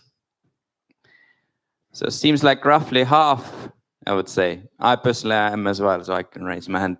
And just that reminds me, Mattias, you said before we discussed that event that Estonians on average eat, I think it was 30 kilogram more than the world average. Or was it the European average? Yeah, it's the world average. A world average, yeah. Almost around 80 kilograms. What do you think is that? Is it because they all believe that, in a climate like that, you need to sort of eat meat to keep you strong or whatever? Definitely. Sorry? Because of India, what? Well, it depends in India. Actually, I lived in India. It depends whether you're, yeah. So again, they eat so small amount because, like the thing you said, to save the world, don't eat meat. It is, of course, with the same area for land. I take the numbers from like air randomly right now, but the same area of land will feed 10 meat eaters or 100 vegetarians. It's something like this. So these areas, there are a lot of people, they don't eat meat because when they would eat, there could be not so many people, they would die out. Just Okay, but There's a question here as well, exactly about the same topic. What's your sorry, opinion? but let's. Okay, we're going off the topic. Great, that you want to. Let's just first thing first. It's the same question, Yeah, this basically. question Sorry. from Christian, what we should do. Okay, not in the shop, but I really like this idea. Avelina Helm gave us in this summer in one group of students. And discussion went the same. What should we do in our personal lives, and also what should we do in more general level? Because when we do all good choices in our lives, it might not help a lot. And I really liked how Avelina said that this is one ecologist from Tartu University, really brilliant scientist. She said that the ambition of Estonia could be in the world, could be to be the one nasty little country who pull attention to biodiversity all the time, to put that into our agenda and say that biodiversity is something that we should value. And we have, for example, environments where we still have that kind of biodiversity that is unique in the whole world. And we also might export that biodiversity, those species and those kooslused, how is it? Because communities, yeah, and we can help, for example, Europe also reproduce that kind of areas. And I think this is a wonderful idea. If some political party would say that this is our agenda in the world, then I could vote for them. Okay, Mattias, you wanted to quickly say something, and then we take the question. Then we take the question of okay, animals. Questions through Slido, and then we got a question from the audience there. I could also comment on Christian's wonderful question. Okay, just quickly then. Yeah, so well, it was kind of already shouted out here, but I would say the thing that you can do in your everyday life is get involved. So if this topic is already between your ears, then research.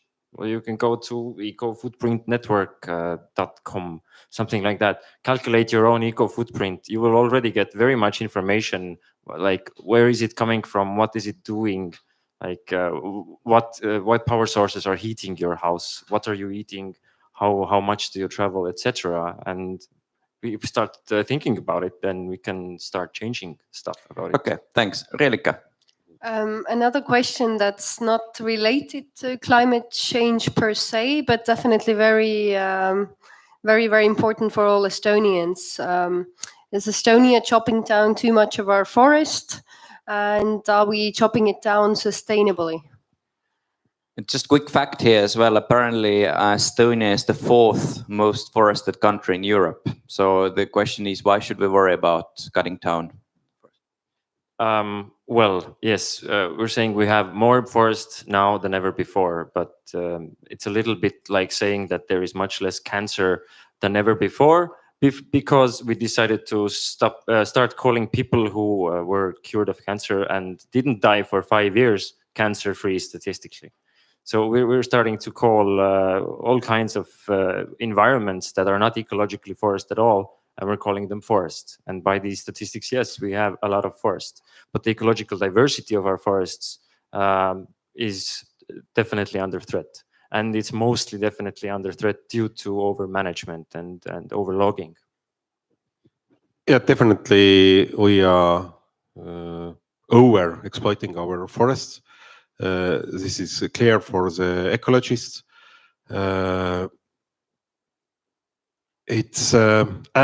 We are cutting it. It is not sustainable. Also, we must keep in mind that it is not unsustainable on the cultural, from the sustainability's cultural part.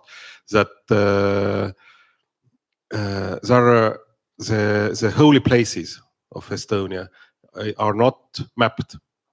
The pre-Christianity related holy places, they are not mapped, and there are communities who are still actively using these holy places in forest for worshipping and so on.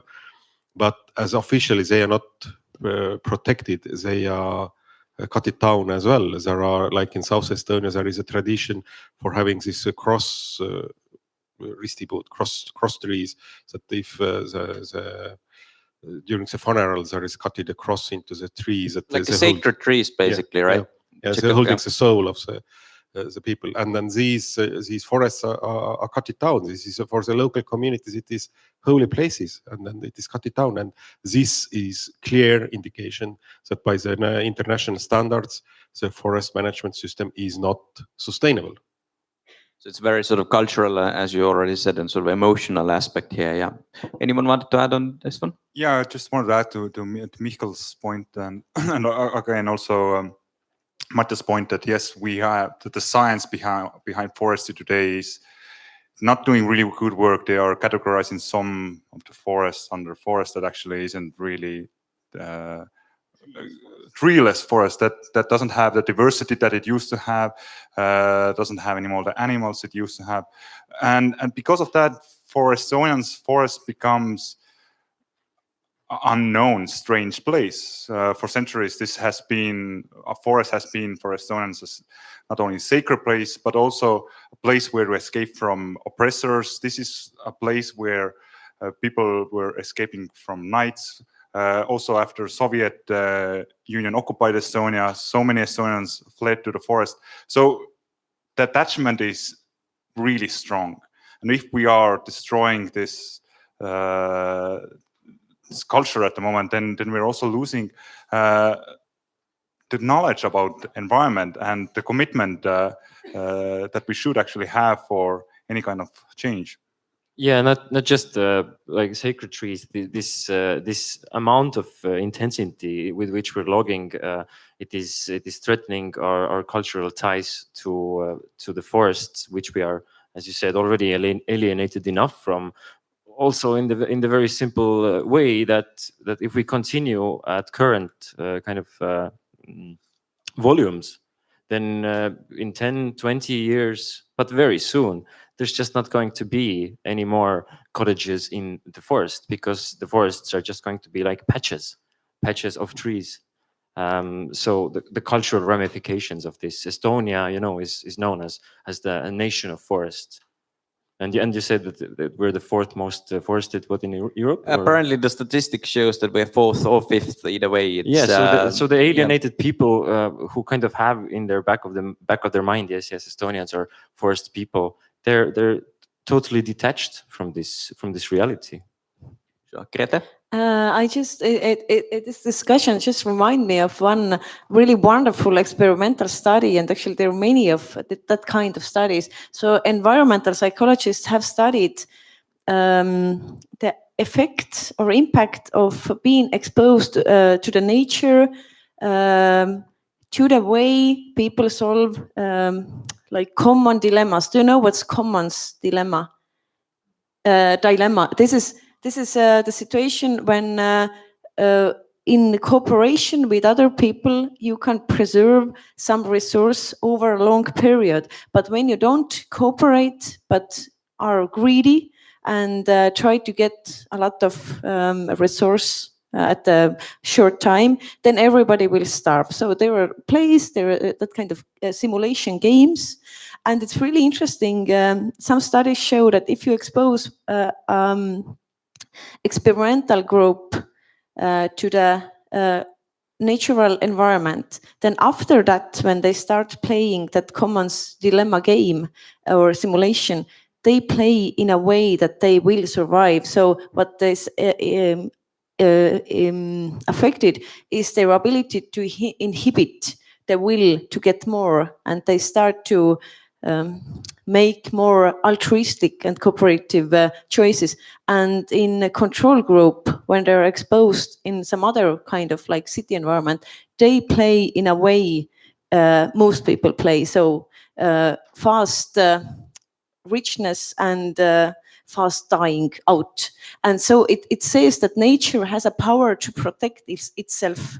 So when we get rid of the forests, get rid of the possibilities to go out, to go to those places or the sacred places, then we actually might change something else too.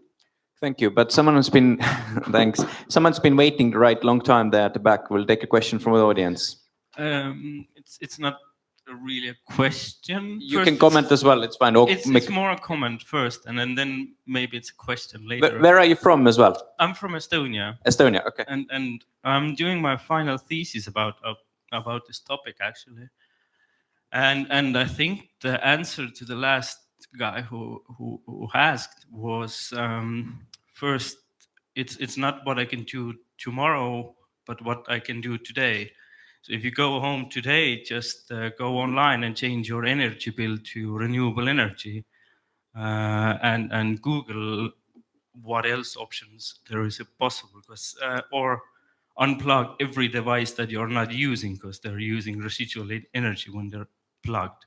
So that's an easy way to do it. And then tomorrow when you're going shopping, try to focus on local products that are produced in a sustainable way. And I think my question is, since in my research, the most thing I'm struggling and it has come up here is the way to convey this problem in a positive way, because if you really go into it, it's stupidly apocalyptical. So my question is how you give it a positive light.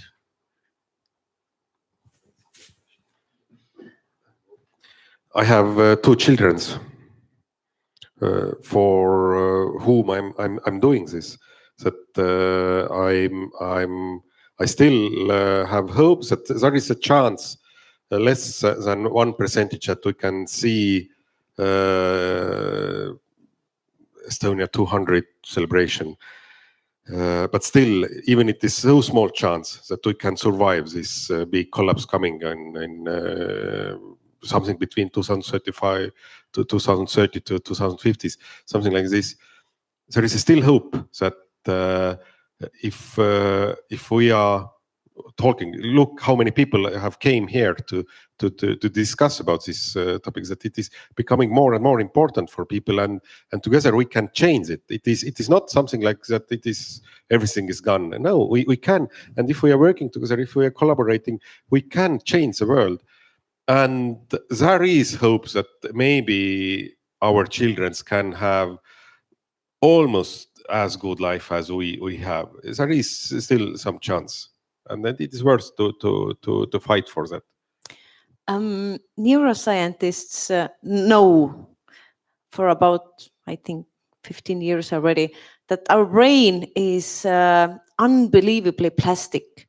Our brain is so plastic that it can change in all ages. When I have 94 years old granny who learns daily new things and changes on daily basis because it's interesting, and we all can change so well. And the only thing that keeps back our change in behavior, in thinking, in attitudes, is our inability to believe that we can change. But actually, I work in teacher education. We educate teachers how to understand how the brain develops in children, and we know that it can develop all the time. And so if we create an environment where one can change, it's always possible. So actually, we don't have any big structural barriers to this change. And second, actually, I think this optimistic view is more functional. We have to do anyway something with our lives.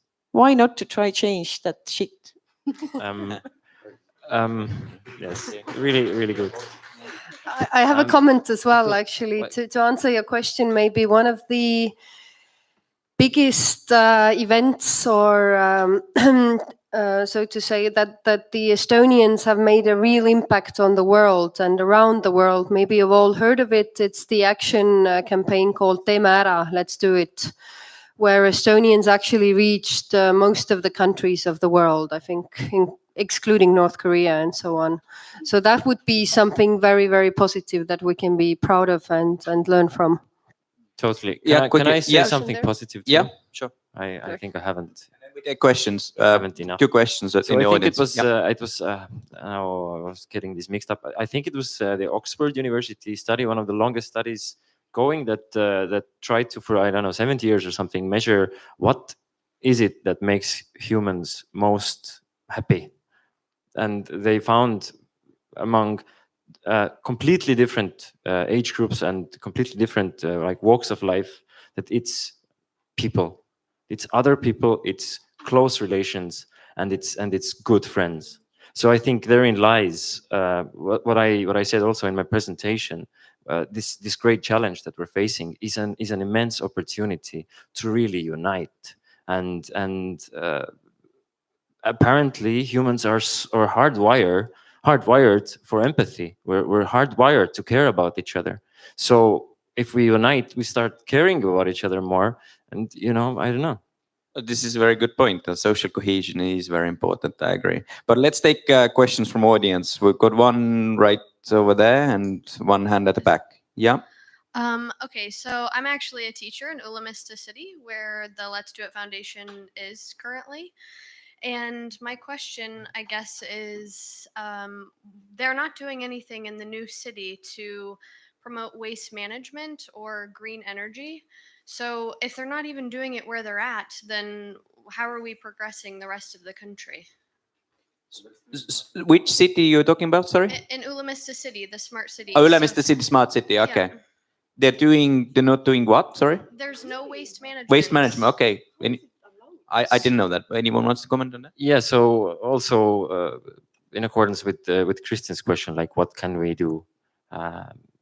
We can organize. We can get involved. We can start exercising our democratic right to freedom of speech. It's happening all around the world right now, in Brussels and England.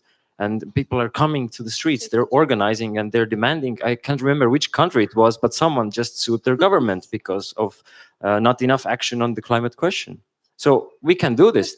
I mean, this is our country. I think in that smart city, those smart people who are working and living there should really raise up and demand that the waste should be recycled. Exactly, protests. Well, obviously, the simple thing, you can start with an email and politely, I would say politely, diplomatically suggest something. And if they don't agree with you, then perhaps, you can write an opinion article in the media or, I'm not joining with the protest yet, but okay. Rock the boat. But okay, we got a question right at the back. Yeah, or two. Yeah. Hello, my name is Teo. I'm from Finland, and I like how this discussion is now developing towards this, what we can really do. And like we all know, we have like 11 years, according to the IPCC report, to do stuff. And these personal choices we have been talking so much about, they will happen so slowly that 11 years will not be enough. So the only way is this global movement of people doing their campaigns.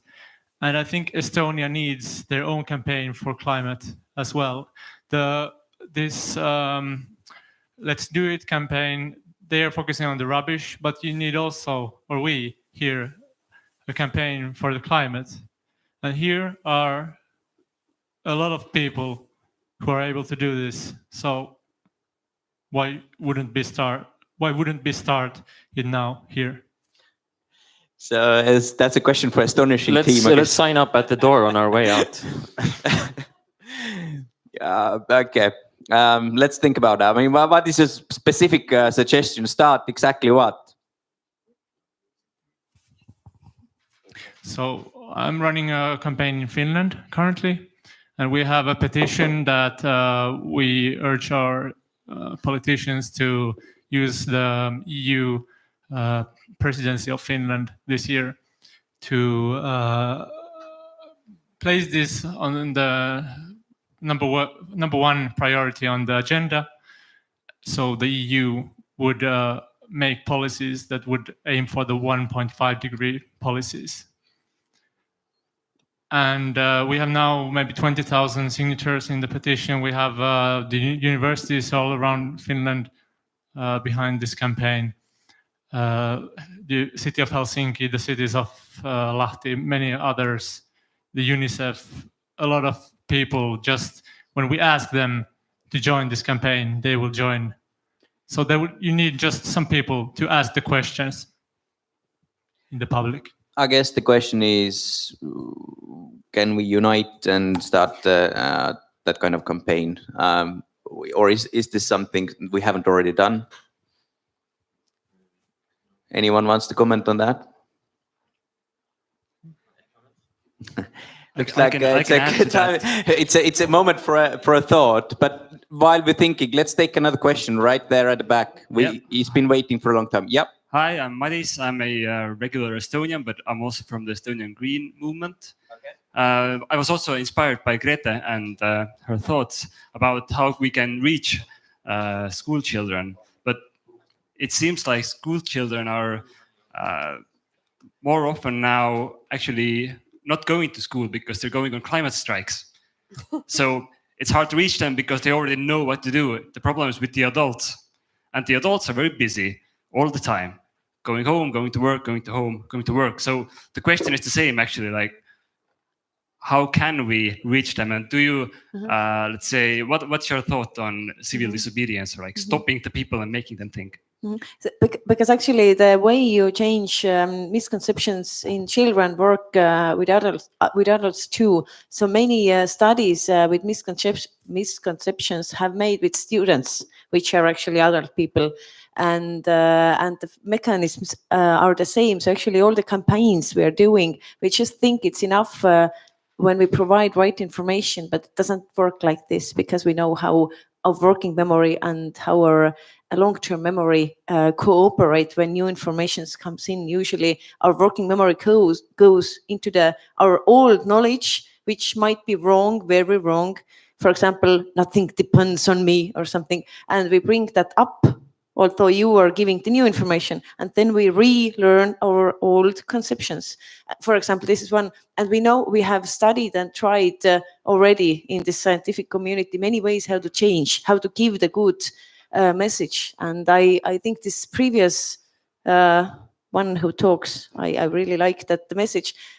I think we just have to do that kind of interventions and campaigns in a smart way, because other directions from psychology also say that it's possible to make smart interventions that are like lightweight, they are small, but they're psychologically very precise. So actually from social scientists might come good solutions too, how to change the thinking of adults.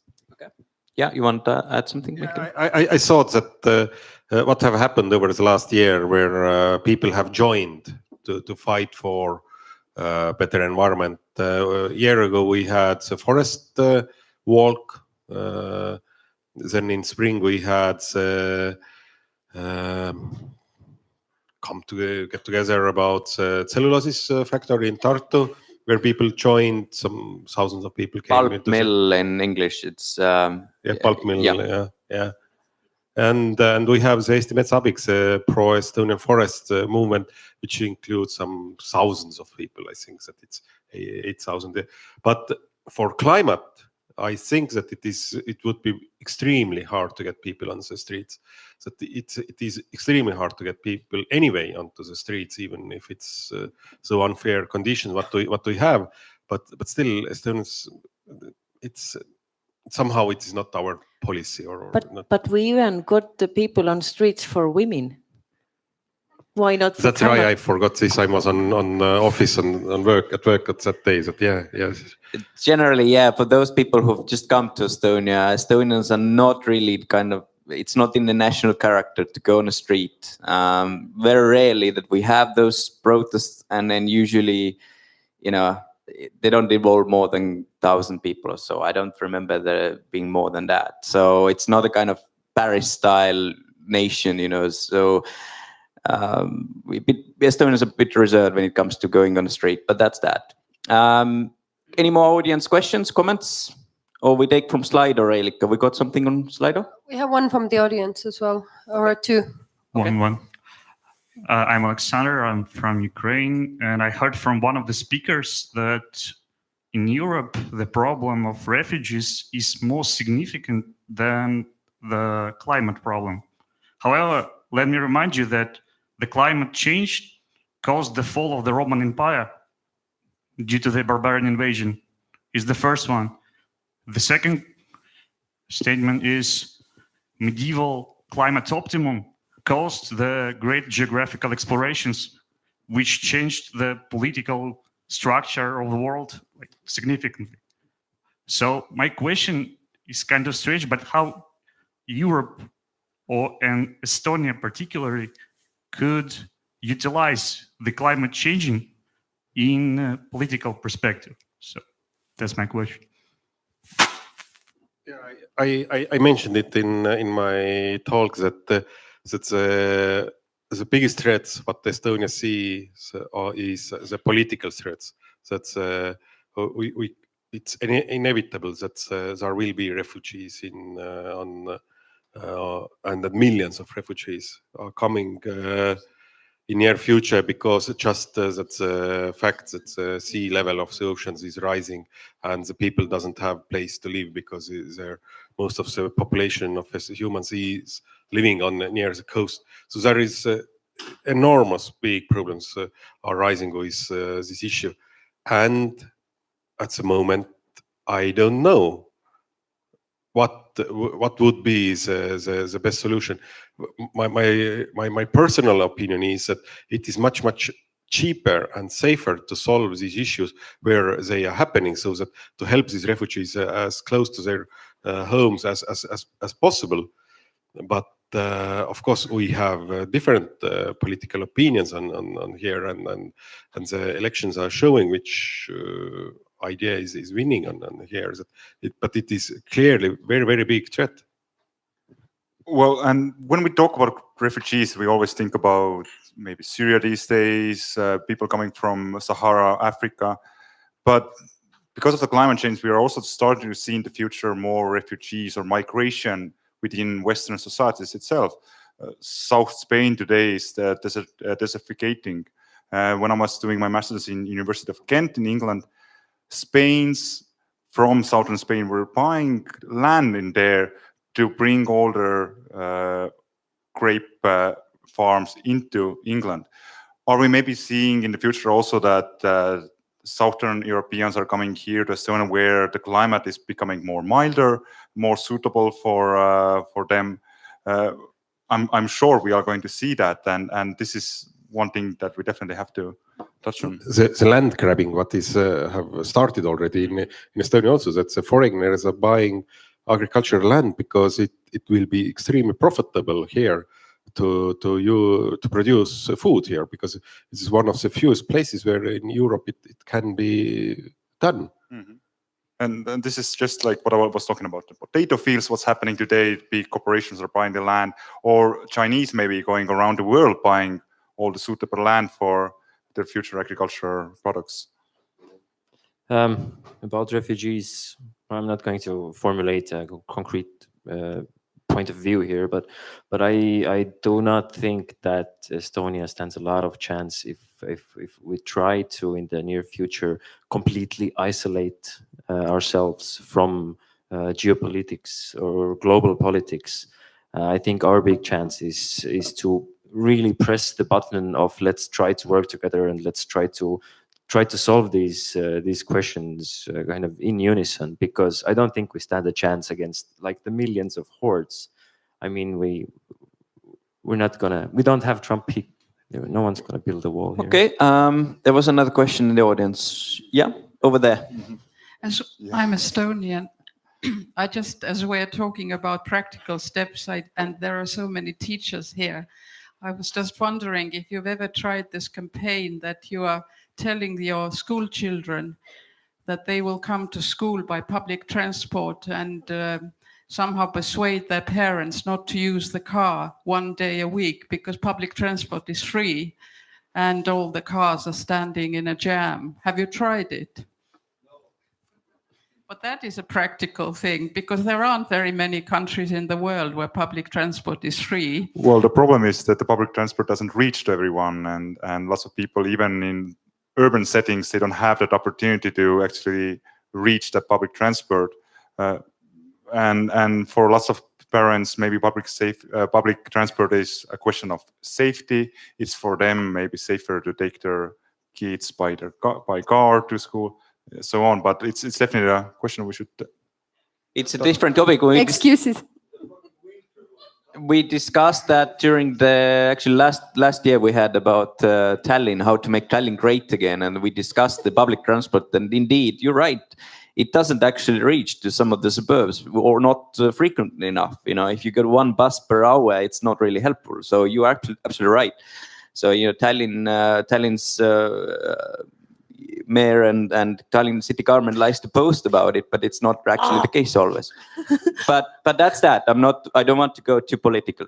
I just wanted to say that actually we are how public transport is organized. We give the order. We order it. It's not like somebody put it on us. This is our choice that we don't prefer those people who prefer as a city government to develop it in a wise way. So actually, and then we are sitting like, I don't know, kuidas on öelda alluvad, employees.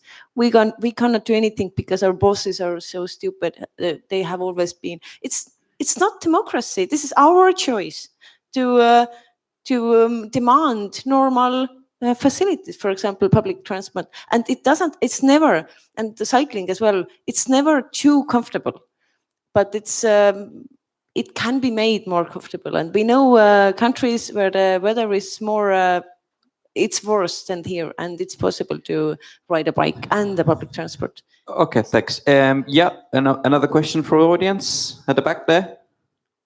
Yes, hello. Okay, I'm also Estonian, but I have a little bit different question, and I'm even wondering that nobody has even asked this kind of question. Short question is, what's the point of this?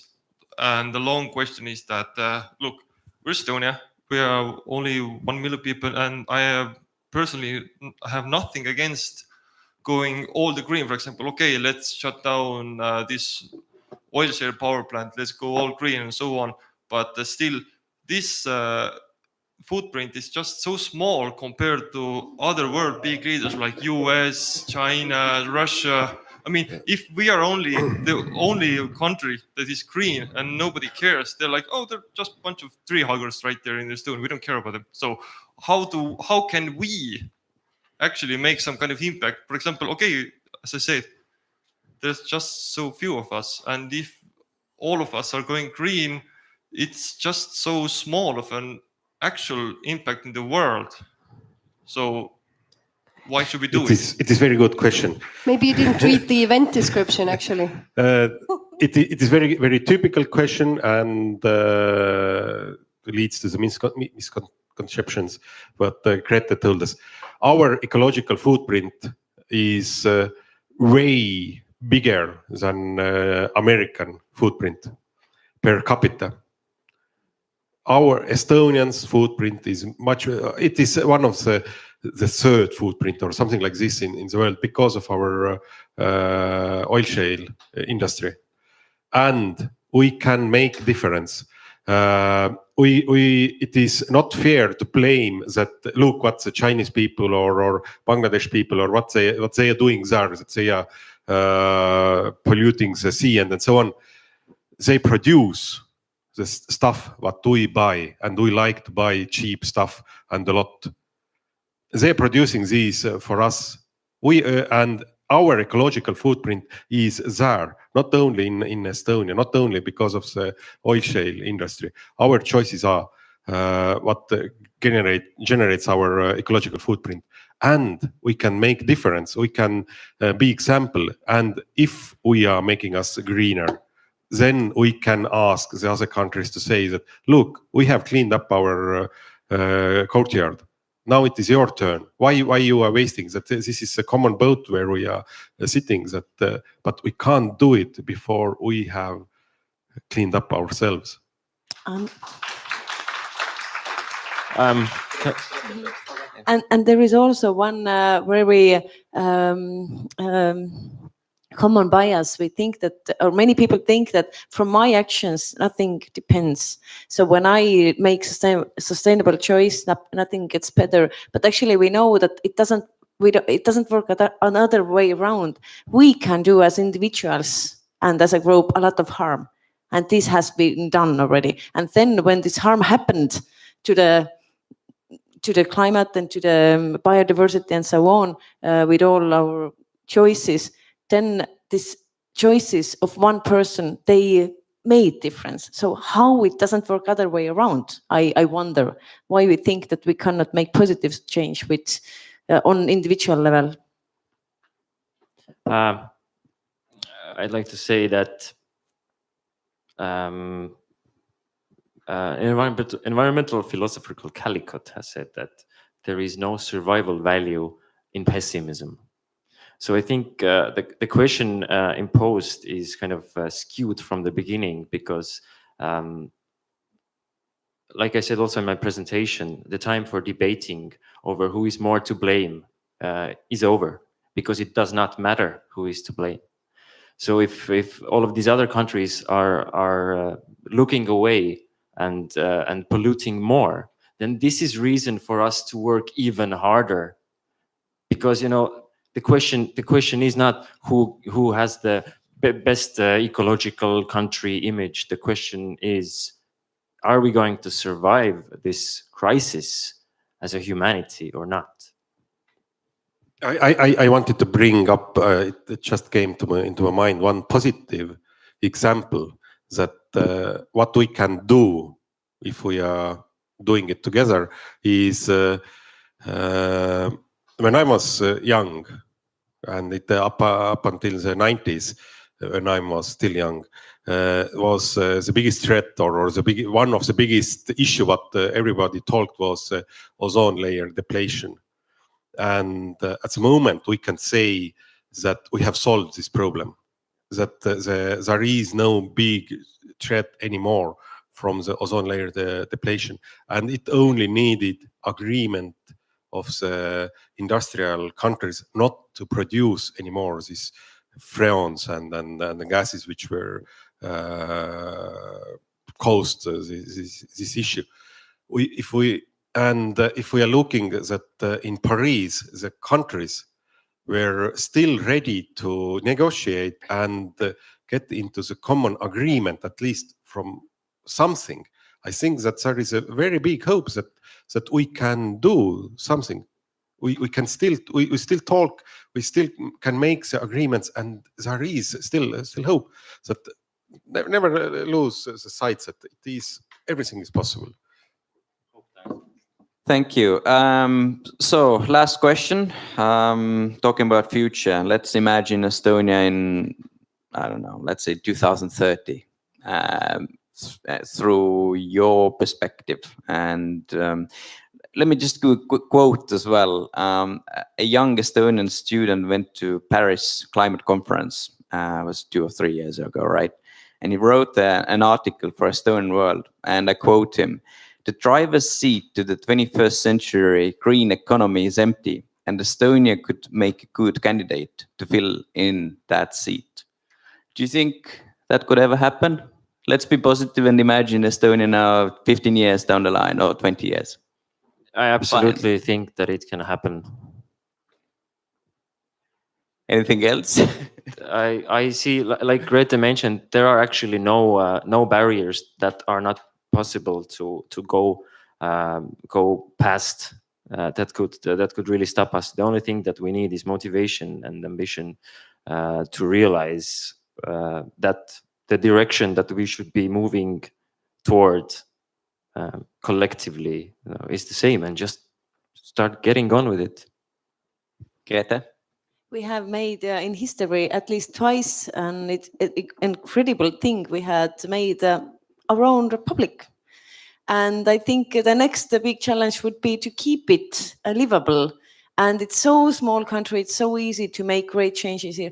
Compared to like Germany or France, it's so difficult to make fundamental changes, but it's so easy in Estonia. Everybody knows everybody. We just should talk and discuss and have evidence-based knowledge. Okay, that's the last word. Thank you very much, Jonas, Grete, Mihkel, and Matthias. And thank you for asking. And sorry if any of you had more questions. We'll perhaps discuss the topic again. Astonishing Evenings will continue next month, 18th of February. And that will be a political debate because we will have election on 3rd of March. So we'll invite representatives of different parties. But I would like to invite here our team as well, Reelika, Nele, and